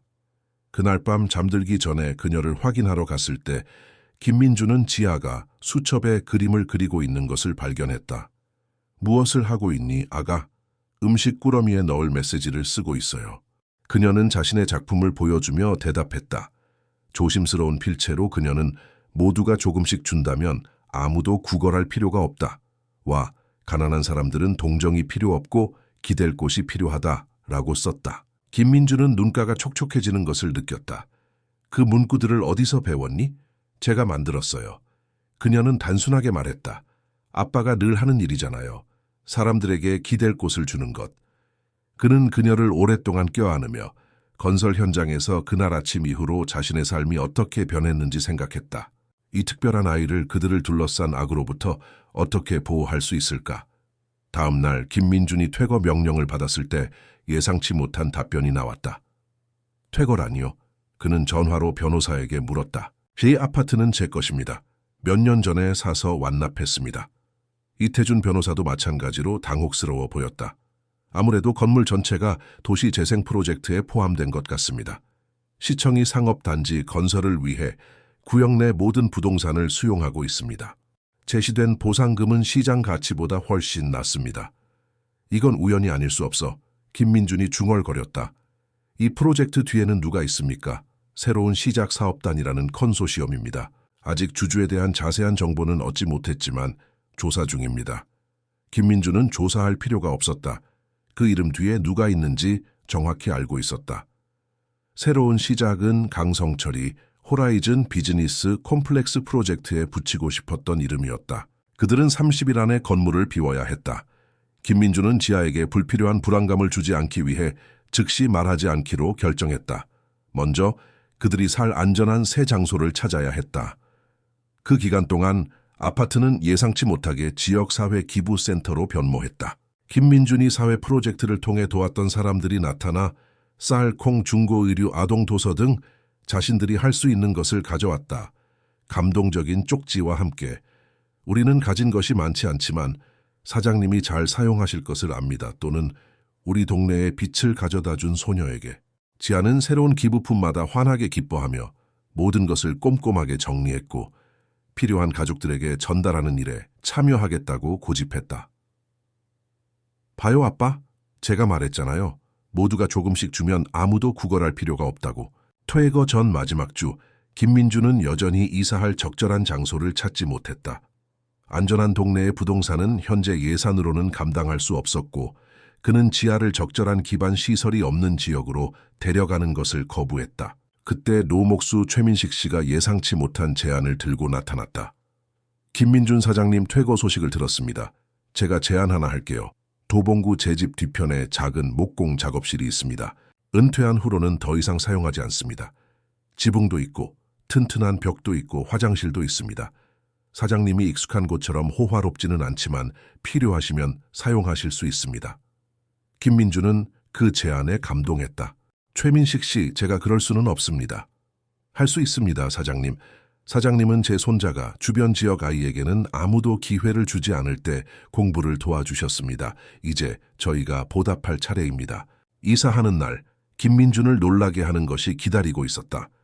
수백 명의 사람들, 그가 지은 보호소 주민들, 기부금을 받은 가족들, 사회 프로젝트 자원봉사자들이 김민준, 민중의 영웅과 집은 주인의 것이 아니라 필요한 사람의 것이다라는 플래카드를 들고 건물 앞에 모여 있었다. 한 노부인이 그의 손을 잡았다. 사장님은 이렇게 떠나실 수 없습니다. 이 집은 사장님만의 것이 아닙니다. 김민주는 부드럽게 미소 지었다. 박 여사님, 누구도 땅에 속한 것을 붙잡을 수 없습니다. 집은 오고 갑니다. 중요한 것은 우리가 그 안에서 어떻게 사느냐입니다. 사람들은 지아가 아파트 입구에 만들어 놓은 기부자들의 집이라는 팻말을 보관해 달라고 요청했다. 사람들이 아직 서로를 찾는 곳에 보관해 주세요. 김민준이 대답했다. 제가 살던 곳이 아니라. 그날 오후 그들은 최민식 씨의 작업실로 이사했다. 공간은 간단했다. 넓은 창고에 임시 칸막이가 작은 방, 거실 겸 주방, 기본적인 화장실을 만들었다. 지붕에는 몇 군데 물이 새는 곳이 있었지만 벽은 튼튼했다. 우리가 익숙하던 곳과는 많이 다르지. 김민준이 지아의 반응을 걱정하며 말했다. 놀랍게도 소녀는 기뻐하는 듯했다. 모험의 집 같아요. 우리 마음대로 꾸밀 수 있어요. 내 그림을 벽에 걸어도 돼요. 마스 물론이지. 이제 여기가 우리 집이야. 지아는 공간을 탐험하기 위해 달려갔고 최민식 씨가 남겨둔 낡은 목공 도구들을 발견했다. 아빠, 우리 가구를 직접 만들 수 있어요. 최민식 아저씨가 나무 다루는 법을 가르쳐 주겠다고 했어요. 다음 며칠 동안 새로운 보금자리에 적응하면서 김민주는 받은 기부금으로 계속 도움을 나누었다. 지아는 모든 것을 수신자 이름이 적힌 라벨을 붙여 조심스럽게 상자에 포장했고 배달 후에는 각 이름을 지워나갔다. 이상한 현상이 일어나기 시작했다. 도움을 받았던 사람들이 감사 인사를 하러 오는 것이 아니라 도구, 재료, 그리고 일하려는 의지를 가지고 나타나기 시작했다. 사장님은 저희가 가장 필요할 때 도와주셨습니다. 한 실업자 벽돌공이 말했다. 이제 저희가 보답할 차례입니다. 폭풍으로 창고 지붕 일부가 파괴되었을 때 다음 날 아침 수십 명의 남녀가 기와 목재, 시멘트를 들고 나타났다. 그들은 하루 종일 일하며 지붕뿐만 아니라 벽을 보강하고 새 창문도 설치했다. 작업에 참여하던 한 아이가 김민준의 놀란 표정을 보고 웃었다. 이제 모두 사장님처럼 백만장자가 되었어요. 남을 돕는 부자가 된 거죠. 그 단순한 문장이 김민준의 마음을 깊이 울렸다. 아마도 이것이 진정한 부의 의미일 것이다. 쌓아 올리는 것이 아니라 나눌 때마다 배가 되는 것. 어느 날 오후 노숙자 보호소 개선 작업을 감독하던 김민주는 김현수에게서 전화를 받았다. 중요한 소식이 있습니다. 오늘 밤 만날 수 있을까요? 무엇을 알아냈습니까? 전화로는 안 됩니다. 직접 만나서 이야기하는 것이 좋습니다. 그리고 김민준 씨, 경위의 목소리가 망설였다. 혼자 오십시오. 아무에게도 말하지 마십시오. 김현수의 어조는 김민준을 불안하게 만들었다. 지하를 김수님에게 맡긴 후 그는 만남 장소인 시내, 북부의 한 조용한 경찰서로 향했다. 김현수는 자신의 방에서 그를 맞이하며 문을 조심스럽게 닫았다. 당신의 의심이 맞다는 것을 확인했습니다. 당신의 퇴거로 이어진 도시재생 프로젝트는 시청 대표들과 새로운 시작 사업단, 임원들 간의 일련의 비밀 회의 후에 승인되었습니다. 그 회사의 주요 주주가 누구인지 맞춰보십시오. 강성철과 이준영입니다. 김민준이 주저없이 대답했다. 정확합니다. 그리고 더 있습니다. 우리는 그들과 서진우 사이에 역외 계좌를 통한 연결고리를 발견했습니다. 당신이 지하를 찾은 땅은 돈 세탁과 인신매매의 훨씬 더 큰 계획의 일부였던 것 같습니다. 김민준은 속이 뒤틀리는 것을 느꼈다. 정확히 그들이 무엇을 하고 있었습니까? 김현수는 깊이 숨을 들이쉬었다. 지금까지 우리가 모은 바에 따르면 그 작전은 건설 작업을 사람과 돈을 움직이는 은폐 수단으로 사용했습니다.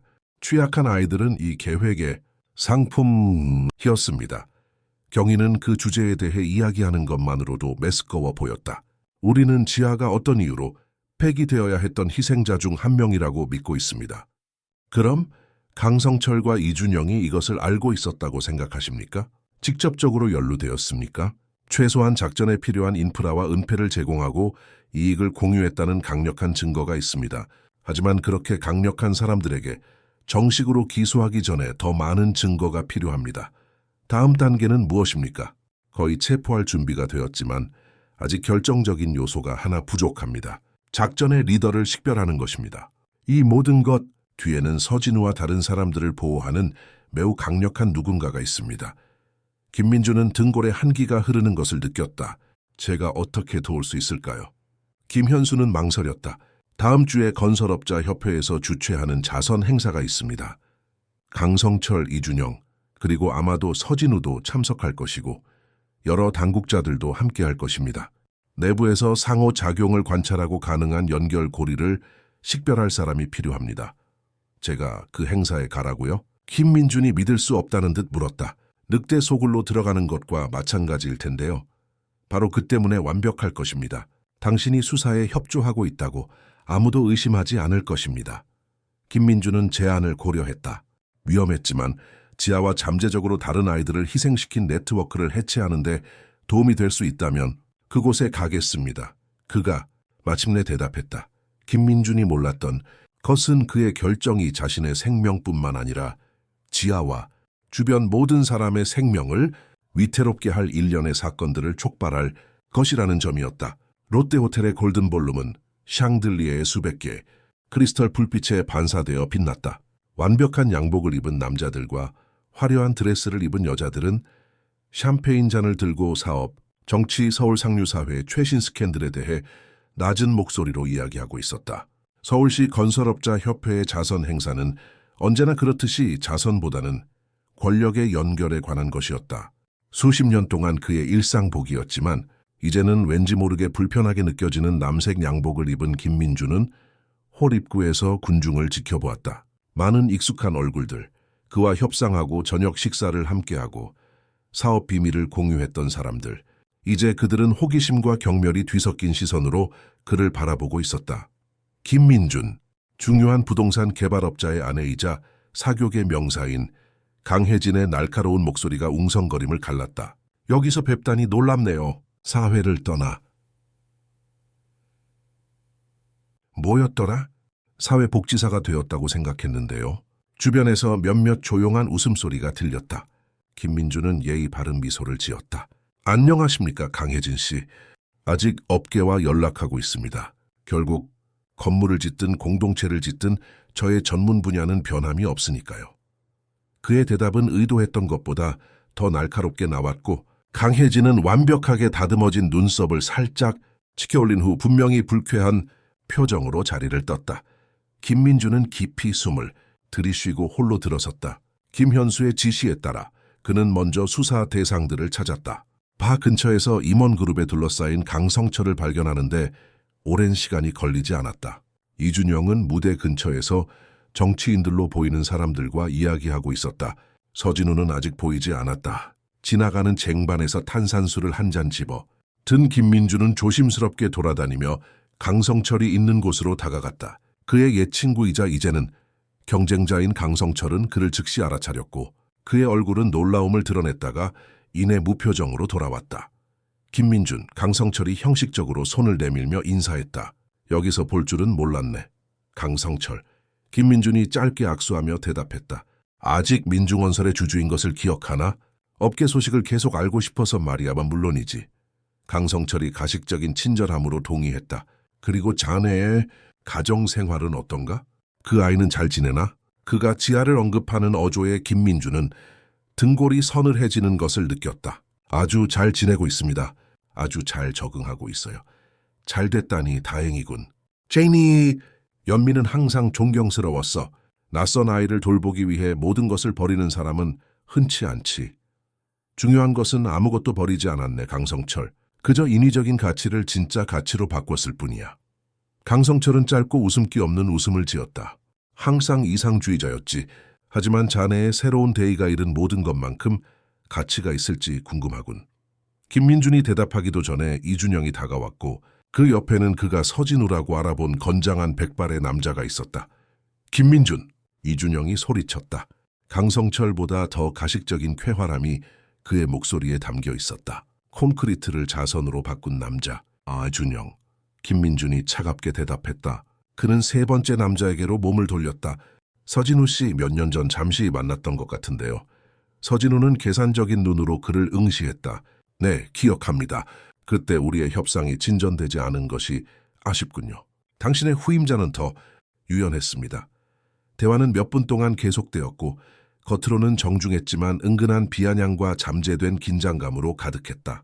김민준은 세 남자 사이의 상호작용을 관찰하며 수사에 도움이 될 만한 단서나 징후를 찾기 위해 주의를 기울였다. 그때 그는 위풍당당한 인물이 홀에 들어서는 것을 알아차렸다.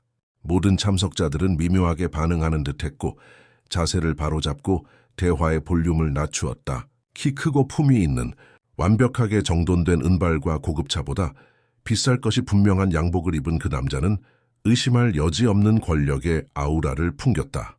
저분은 누구시죠? 김민준이 지나가는 웨이터에게 물었다. 최태식 박사님입니다. 서울시 도시개발위원회 회장님이시죠. 김민준은 강성철, 이준영, 서진우가 새로 도착한 사람에게 거의 굴종에 가까운 경의를 표하며 즉시 그에게 다가가는 것을 지켜보았다. 최 회장은 신하들을 인정하는 왕처럼 짧게 고개를 끄덕이며 그들에게 인사했다. 흥미롭지 않습니까? 그의 옆에서 들려오는 부드러운 목소리가 김민준을 놀라게 했다. 에메랄드색 드레스를 입은 우아한 중년 여성이었다. 정확히 뭐가요? 김민준이 조심스럽게 물었다. 어떤 남자들은 권력을 발산하는 반면 다른 남자들은 그저 그것을 가진 척하는 방식이요. 그녀는 손을 내밀었다. 윤미경입니다. 건축가이고 가끔은 이 소위 건설 엘리트라는 서커스의 비평가이기도 합니다. 김민준은 흥미를 느끼며 그녀의 손을 잡았다. 김민준입니다. 누구신지 알아요? 그녀가 미소 지었다. 아이를 파헤치고 그 과정에서 기업 경력을 묻어버린 남자. 이야기를 누가 하느냐에 따라 영웅적인 행동이 될 수도 있고 미친 짓이 될 수도 있죠. 어떤 버전을 믿으십니까? 윤미경은 우아하게 어깨를 으쓱했다. 저는 제 의견을 직접 형성하는 것을 선호합니다. 그리고 오늘 밤 당신을 보니 한때 당신의 자연 서식지였던 이 환경에서 분명히 불편해하는 모습. 저는 영웅적인 행동 쪽으로 기울어집니다. 김민준은 그날 밤 처음으로 진심으로 미소 지었다. 고맙습니다. 하지만 믿으세요. 저는 영웅이라고 느끼지 않습니다. 그저 괜찮은 사람이라면 누구나 할 일을 했을 뿐입니다. 그것이 당신의 실수입니다, 김민준 씨. 당신은 여전히 괜찮은 사람들이 대다수라고 믿고 있습니다. 그녀는 최 회장 주변의 그룹을 미묘한 제스처로 가리켰다. 저 남자들은 서울의 모습을 바꾸고 있습니다. 더 좋게 만들기 위해서가 아니라 가능한 한 마지막 한 푼가지 이익을 뽑아내기 위해서입니다. 그리고 그 과정에서 공동체 전체를 파괴하고 있습니다. 그들에 대해 많이 아시는 것 같군요. 원하는 것보다 더 많이요. 윤미경이 약간의 쓰라림을 담아 대답했다. 재고인이 된 남편 김민철은 최 회장과 수년간 일했습니다.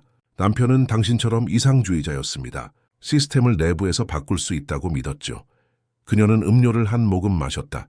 그는 부패한 시스템은 개혁되지 않고 개혁자를 부패시킨다는 것을 가장 뼈저리게 깨달았습니다. 김민준이 초에 회장이 자신을 바라보는 것을 알아차리자 대화는 중단되었다. 잠시 그들의 시선이 마주쳤고 김민주는 등골에 차가운 기운이 흐르는 것을 느꼈다. 그 남자의 눈은 차갑고 계산적이었으며 그를 마치 상품이나 장애물처럼 평가하는 듯했다. 그는 당신이 누구인지 알아요. 윤미경이 중얼거렸다. 그리고 당신의 존재를 달가워하지 않는 것 같군요. 이미 눈치챘습니다. 조심하세요, 김민준 씨. 최태식 같은 사람들은 자신들의 완벽하게 조직된 시스템의 이변을 용납하지 않습니다. 그리고 당신은 영웅적인 구조와 갑작스러운 가치 변화로 인해 불안한 이변입니다.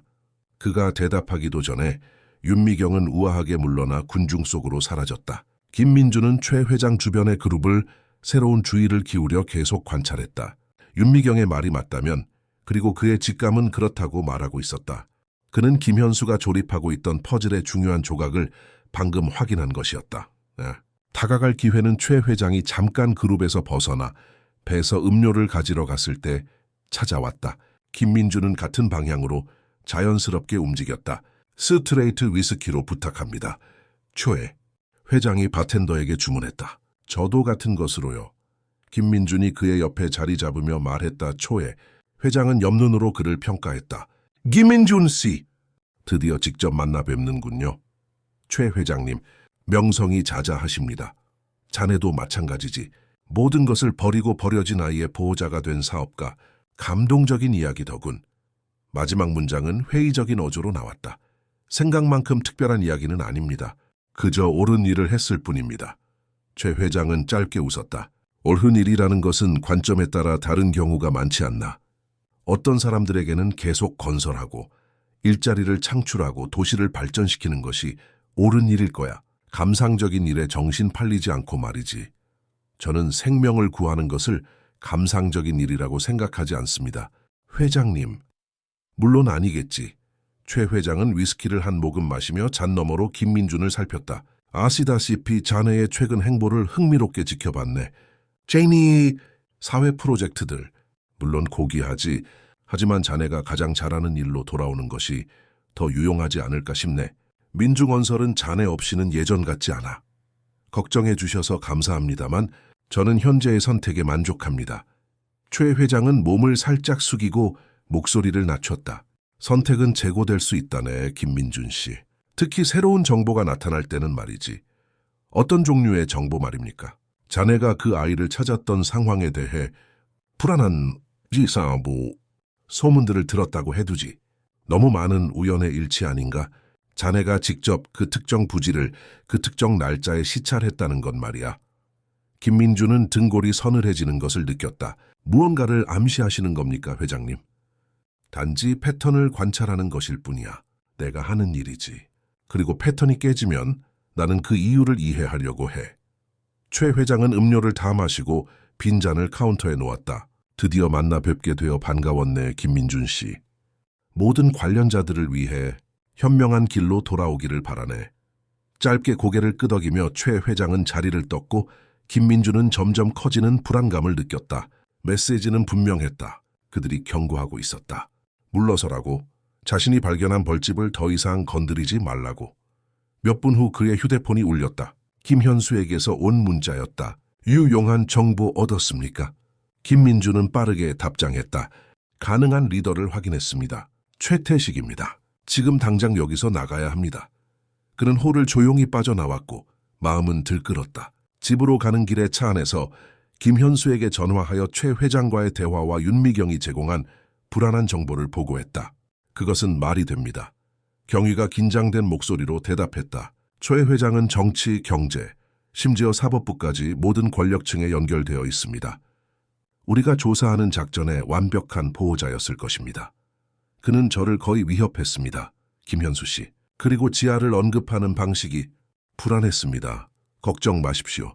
즉시 당신들 주변의 보안을 강화하겠습니다. 그동안 평소처럼 행동하십시오. 우리가 체포를 진행할 만큼 충분한 증거를 모으는 데 집중해야 합니다. 집에 도착하자 김민준은 불안하게 기다리고 있는 김수님을 발견했다. 김민준 사장님, 천만다행입니다. 지아가 끔찍한 악몽을 꾸고 깨어난 후부터 계속 사장님을 찾고 있습니다. 김민준은 지아가 자고 있는 임시 방으로 달려갔다. 그는 옛 아파트에서 가져온 고민형을 껴안고 벽에 웅크리고 있는 지아를 발견했다. 눈은 두려움에 크게 뜨여 있었다. 아빠! 그를 보자 그녀가 그의 품에 안기며 외쳤다. 괜찮아, 아가. 그냥 나쁜 꿈이었어. 그가 그녀를 보호하듯 껴안으며 위로했다.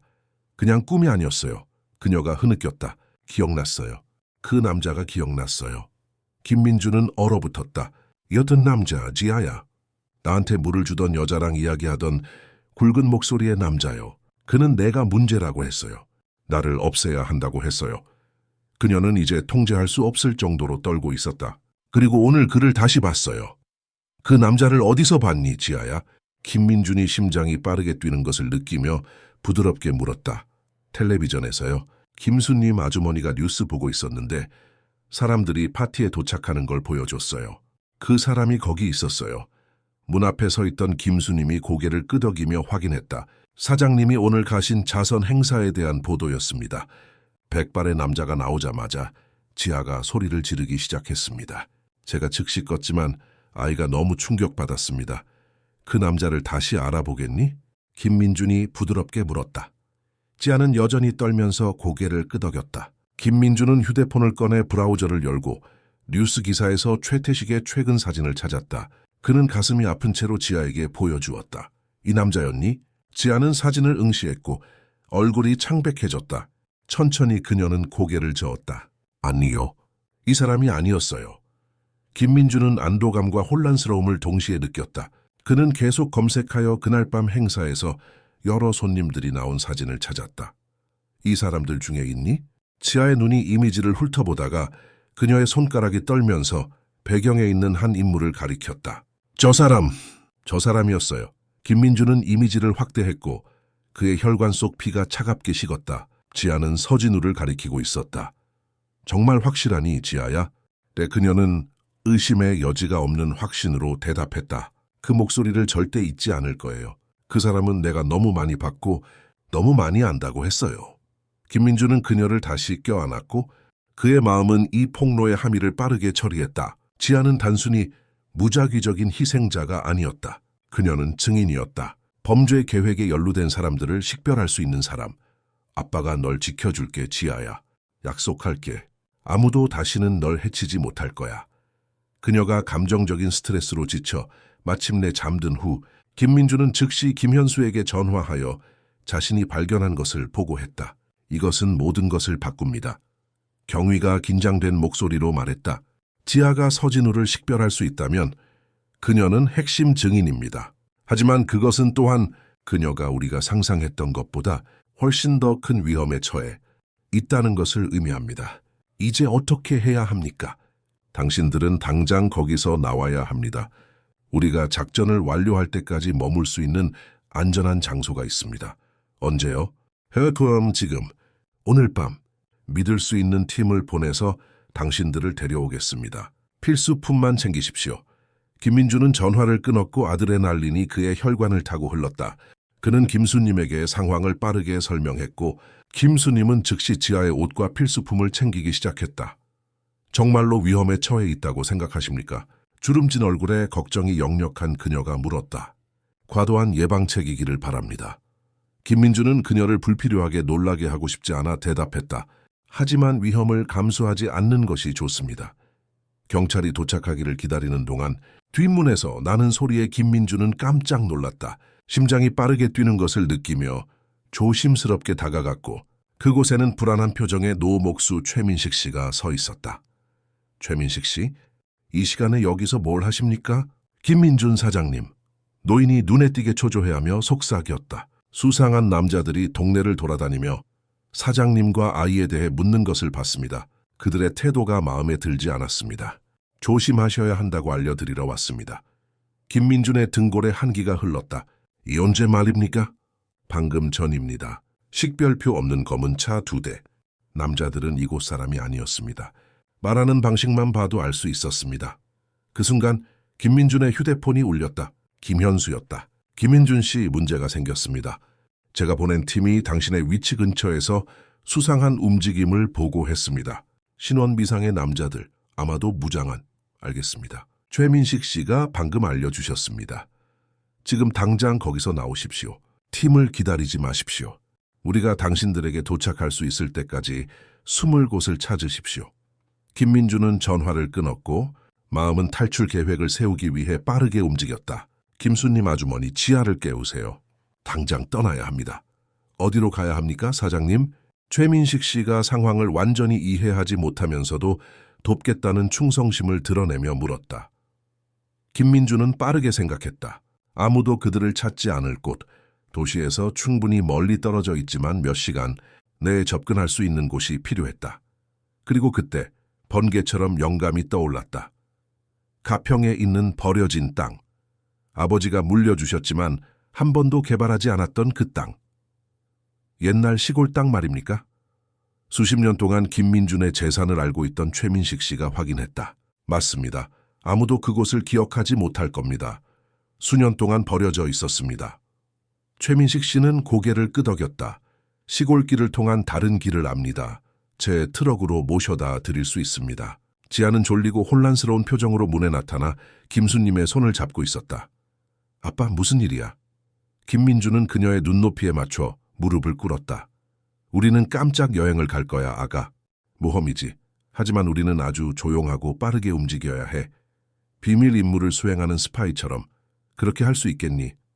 스파이라는 말에 지아는 관심을 보였고 졸음을 잠시 잊은 채 진지하게 고개를 끄덕였다. 몇 분 만에 그들은 최민식 씨의 낡은 트럭에 타고 도시 밖으로 굽이굽이 이어지는 시골길을 따라갔다. 담요에 쌓인 지아는 조수석에 앉은 김수님의 무릎에서 잠들었고 김민준과 최민식 씨는 경계를 늦추지 않았다. 김민준 사장님. 한참 동안의 침묵 끝에 노목수가 말했다. 사장님이 어떤 문제에 휘말리셨는지 정확히는 모르겠지만 저를 믿으셔도 됩니다. 그 아이는 삶의 기회를 받을 자격이 있습니다. 김민주는 그들을 둘러싼 위험에도 불구하고 평화롭게 잠든 지아의 옆모습을 바라보며 그의 마음속에 굳건한 결심이 굳어지는 것을 느꼈다. 그녀는 그 기회를 얻을 것입니다, 최민식 씨. 제가 그것을 보장하기 위해 온 세상을 상대해야 할지라도. 트럭은 밤새도록 서울의 불빛을 뒤로하고 불확실하지만 희망찬 목적지를 향해 나아갔다. 김민준이 몰랐던 것은 이 필사적인 탈출이 그들의 삶뿐만 아니라 전체 공동체의 삶을 변화시킬 여정의 시작일 뿐이라는 것이었다. 동이 틀 무렵 작은 일행은 지쳐 있었지만 가평에 있는 버려진 시골 땅에 안전하게 도착했다. 10여 정보 남짓한 이 땅은 김민준의 아버지가 수십 년 전 시골에서 은퇴하겠다는 이루지 못한 꿈을 안고 구입했던 것이었다. 본체는 방 3개, 거실, 소박한 부엌, 그리고 집 전체를 둘러싼 넓은 베란다가 있는 단순한 구조였다. 수년간의 방치로 인해 깨진 기와 뒤틀린 창문, 사방에 무성한 잡초 등 분명한 흔적이 남아 있었다. 하지만 벽은 튼튼했고 무엇보다도 건설업자 김민준과는 아무도 연관짓지 않을 곳이었다. 그렇게 호화롭지는 않지만 김민준이 식료품 저장실에서 찾은 낡은 등불을 켜며 말했다. 당분간은 우리에게 피난처가 될 겁니다.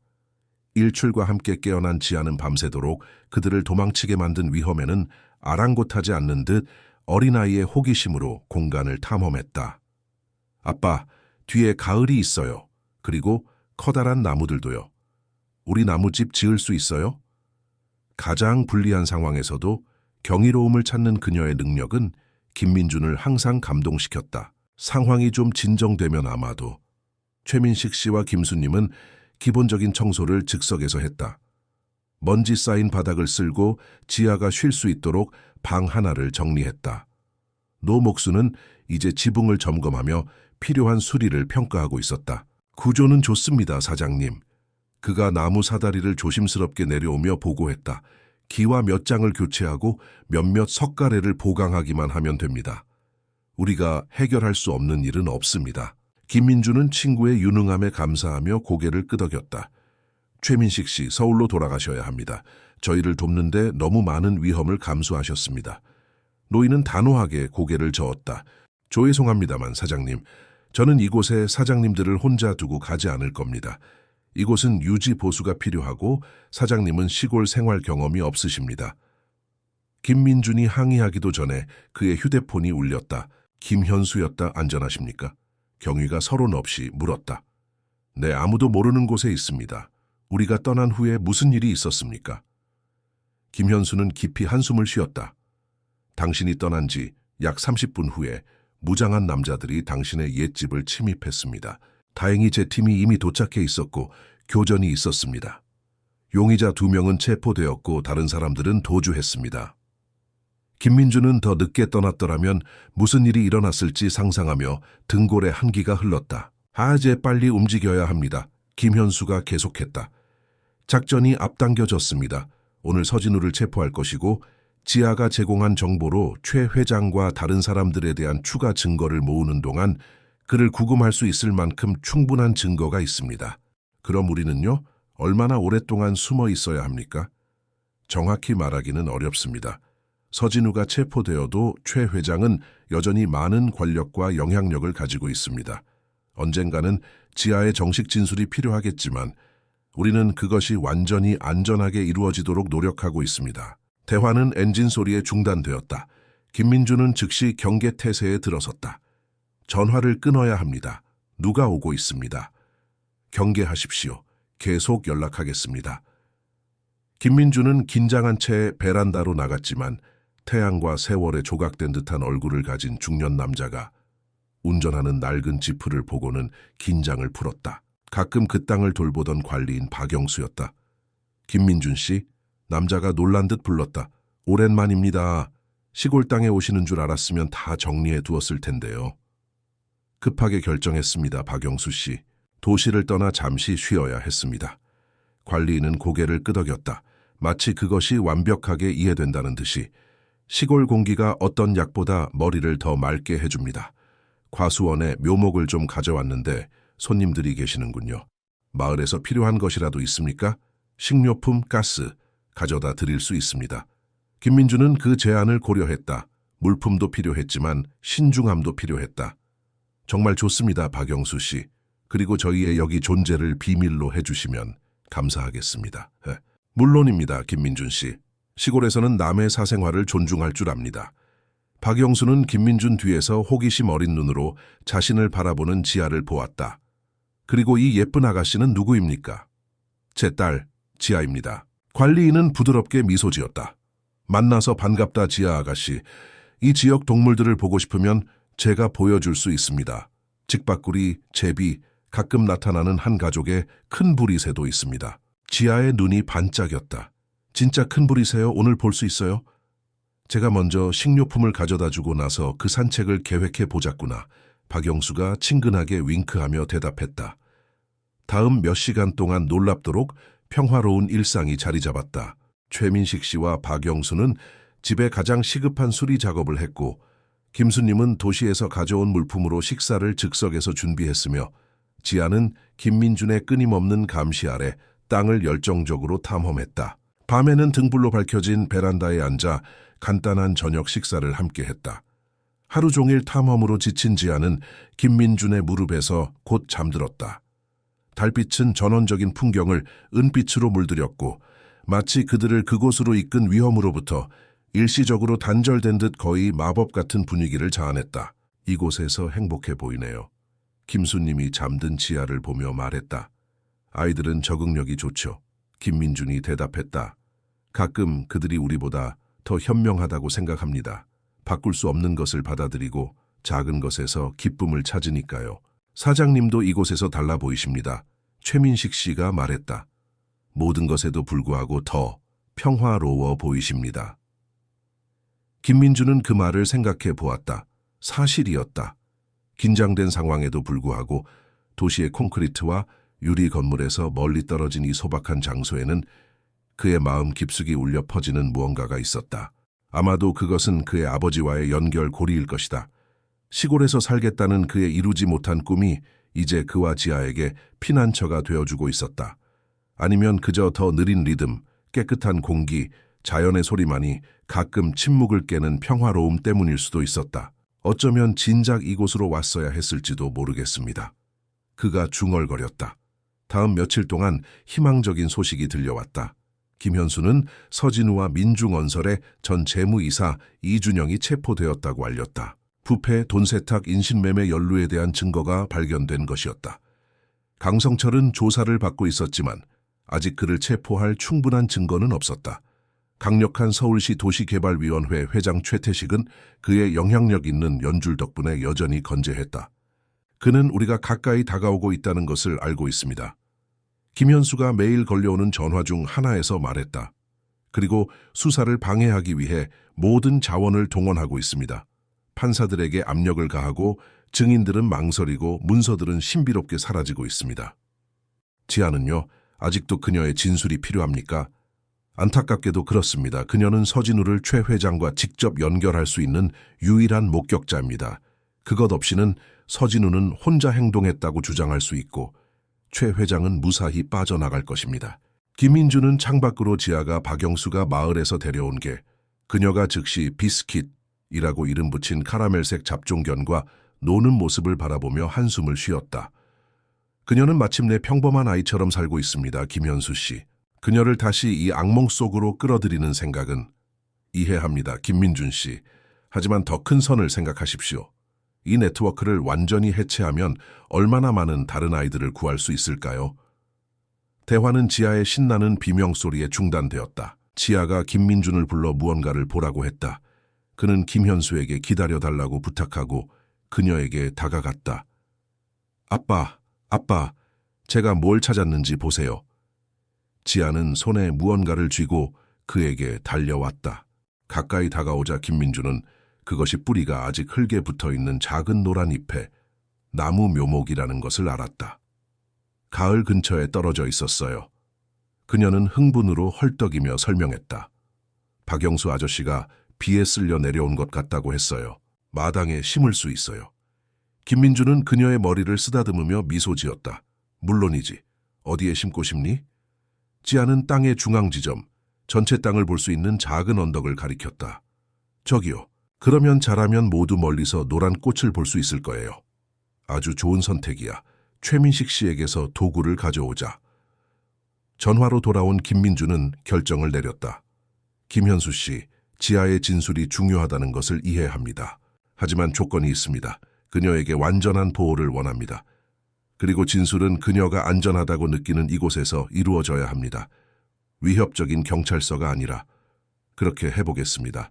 경위가 잠시 멈춘 후 대답했다. 신뢰할 수 있는 판사와 검사를 최소한의 경호와 함께 데려오겠습니다. 비전통적인 절차겠지만 상황을 고려하면. 그것 아니면 안 됩니다.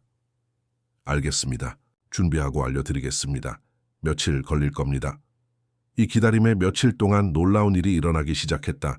한때 버려졌던 시골 땅은 새로운 생명을 얻었다. 최민식 씨는 박영수와 가끔 박영수가 조용히 데려오는 다른 지역 주민들의 도움을 받아 지붕을 수리하고 베란다 바닥을 보강하고 심지어 기본적인 전기를 공급하기 위한 임시 태양광 시스템도 설치했다. 지아는 목공 전기, 원예에 대한 설명을 끊임없이 흡수하며 진정한 관심으로 모든 수리 과정을 지켜보았다. 그녀는 이웃들이 기부한 상추, 토마토, 허브, 묘목을 심는 텃밭 가꾸기를 개인적인 프로젝트로 삼았다.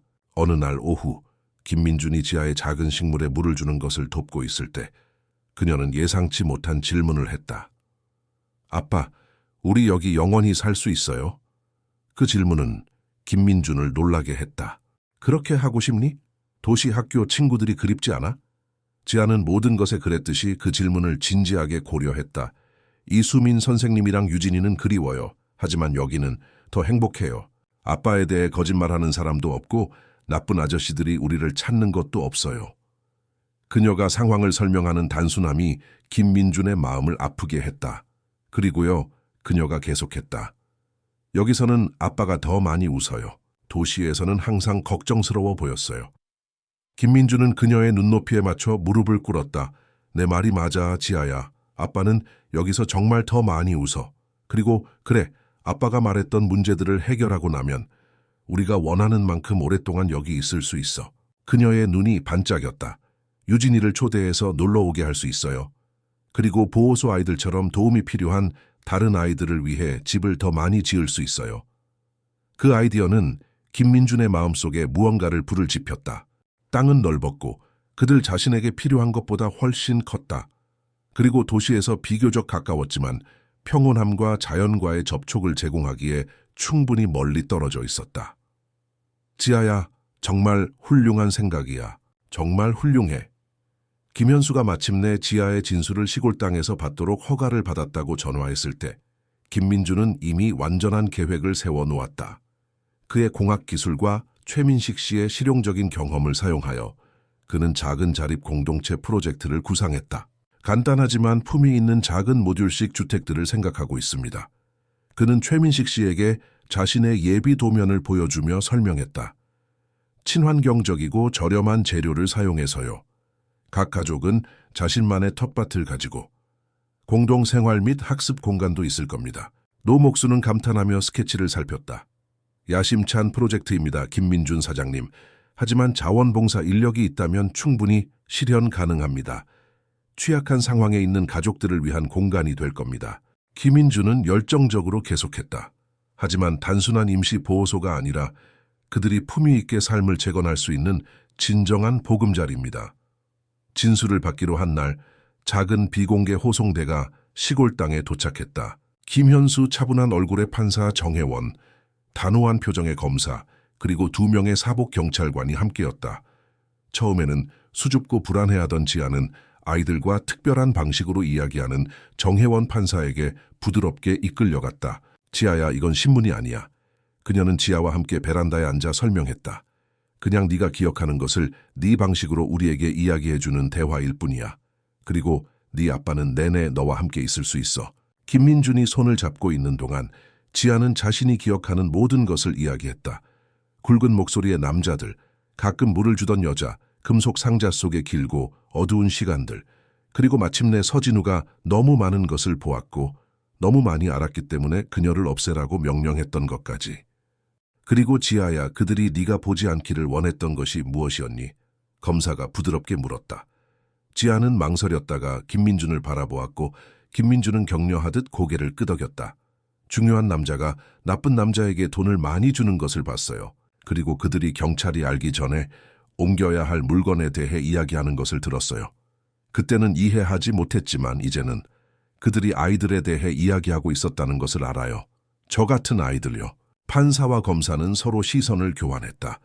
그 중요한 남자를 다시 보면 알아볼 수 있겠니?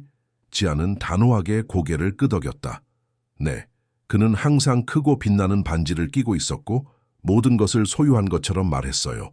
최태식의 사진을 포함한 여러 사진을 보여주었을 때 지아는 망설임 없이 그를 가리켰다. 저 사람이에요. 확실해요. 정식 진술 후 법원 관계자들이 떠날 준비를 하는 동안 김민준은 김현수에게 시골 땅을 지원 공동체로 바꾸려는 자신의 계획을 보여주었다. 정말 놀라운 프로젝트입니다. 경위가 진심으로 감동하며 말했다. 하지만 당신이 직면할 관료적인 장애물에 대해 생각해 보셨습니까? 도움이 좀 있을 겁니다. 김민준이 미소 지으며 대답했다. 간식 시간에 그 아이디어를 언급했을 때 어떤 판사님과 검사님이 꽤 관심을 보이시더군요. 김현수는 웃었다. 정말 빠르시군요. 하지만 진지하게, 김민준 씨. 이것은 많은 가족의 삶에 진정한 변화를 가져올 겁니다. 사실은 지아의 아이디어였습니다. 도움이 필요한 다른 아이들을 위해 집을 더 많이 짓고 싶다고 했거든요. 그녀는 정말 특별하군요. 그렇지 않습니까? 말로 표현할 수 없을 만큼요. 진술 일주일 후 모두가 기다리던 소식이 마침내 전해졌다. 최태식은 강성철과 다른 여러 범죄 계획 연루자들과 함께 체포되었다. 깨끗한 주춧돌 작전이라고 명명된 이 작전은 서울에서 발견된 가장 큰 부패 및 인신매매 네트워크 중 하나를 해체했다. 끝났어요. 김민준이 간략하게 소식을 전하자 지아가 물었다. 응, 아가. 나쁜 아저씨들은 잡혔고 더 이상 아무도 해치지 못할 거야. 그럼 서울로 돌아갈 수 있어요. 김민준은 주위를 둘러보았다. 이제 수리된 집, 지아가 정성껏 가꾼 꽃피는 텃밭, 그들이 함께 심어 이미 튼튼하게 자라고 있는 노란 잎의 나무를 보았다. 그는 도시, 스트레스, 거짓말, 진보로 위장한 비인간성을 떠올렸다. 사실은 그가 대답했다.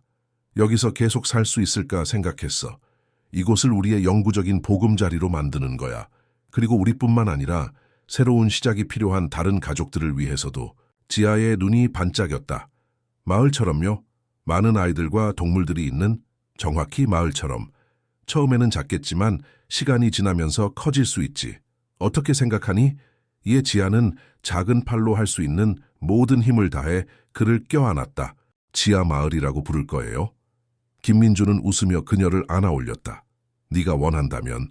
하지만 새로운 시장 마을 같은 이름은 어떨까 생각했어. 왜냐하면 우리가 제공할 것이 바로 그것이거든.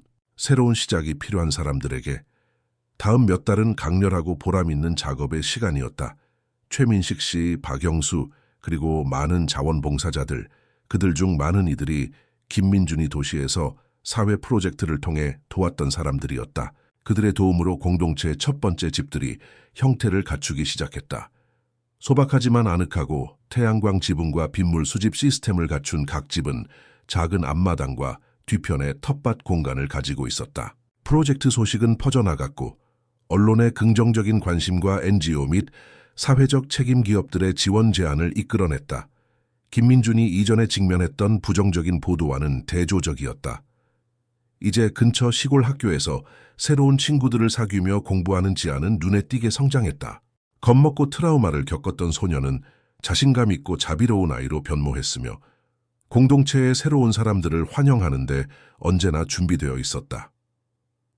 어느 날 오후 김민준이 학교와 문화센터 역할을 할 공동체 공간 건설을 감독하고 있을 때 지아가 조심스럽게 칠한 나무 팻말을 들고 다가왔다. 미술 시간에 만들었어요. 그녀는 자랑스럽게 설명했다. 마을 입구에 놓으려고요.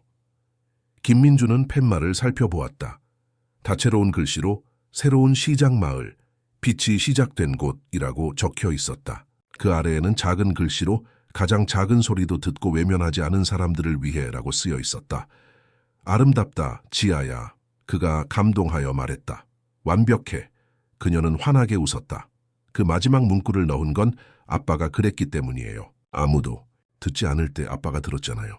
그 소리를 듣기 위해 멈추지 않았다면 김민주는 말로 표현할 수 없는 감정에 휩싸여 그녀를 껴안았다. 잠시 동안 그는 건설 현장에서 그날 아침을 되살렸다. 모든 기계를 멈추라고 명령했던 순간 갑작스러운 침묵, 희미하지만 틀림없는 두드림 소리, 그 소리를 무시했다면 바쁘고 주변 현실과 단절된 사업가로서의 일상을 계속했다면 그의 삶은 얼마나 달라졌을까? 가끔 그가 마침내 말했다. 가장 작은 소리가 한 사람의 삶 전체를 바꿀 수 있단다. 지아는 현명하게 고개를 끄덕였다. 아니면 많은 삶을요? 그 작은 소리 때문에 지금 얼마나 많은 사람들이 여기에 있는지 보세요. 실제로 공동체는 매주 성장했다. 한때 거리에서나 열악한 환경에서 살던 가족들은 피난처뿐만 아니라 품위와 목적을 찾았다. 음식 재배부터 성인 문해, 교육, 수공예, 음악 등 다양한 재능과 기술을 가진 사람들이 서로 협력하는 시스템이 있었다. 김민주는 자신의 공학 및 경영 지식을 활용하여 모든 것이 효율적으로 작동하도록 했고 지아는 타고난 공감 능력으로 마을의 심장이 되어 모든 주민의 이름을 알고 생일을 기억하고 놀라운 지혜로 작은 갈등을 중재했다. 서울에서 필사적인 도주를 한 지 약 1년 후 어느 별이 빛나는 밤 김민준과 지아는 본체 베란다에 앉아 땅에 흩어져 있는 아늑한 집들의 불빛을 바라보았다. 공동체 센터에서는 주민들이 전통적인 주간 음악 모임을 열고 있었고 기타 소리와 웃음소리가 들려왔다. 우리가 여기서 정말 특별한 것을 만들고 있지, 그렇지? 김민준이 말했다. 이제 거의 9살이 된 지아는 생각에 잠긴 듯 고개를 끄덕였다. 아빠가 저에게 해준 이야기, 사막산에 나무를 심던 남자 이야기 같아요. 장지오노 말이지. 김민주는 그녀가 기억하는 것에 놀라며 미소 지었다. 비슷한 점이 있어. 한 사람이 정말로 한 장소를 변화시키고 이전에는 아무것도 없던 곳에 생명을 만들 수 있지. 하지만 아빠 혼자 하는 건 아니에요. 그녀가 말했다. 모두가 돕고 있어요. 정확해. 그리고 그것이 모든 것을 더욱 특별하게 만드는 거야.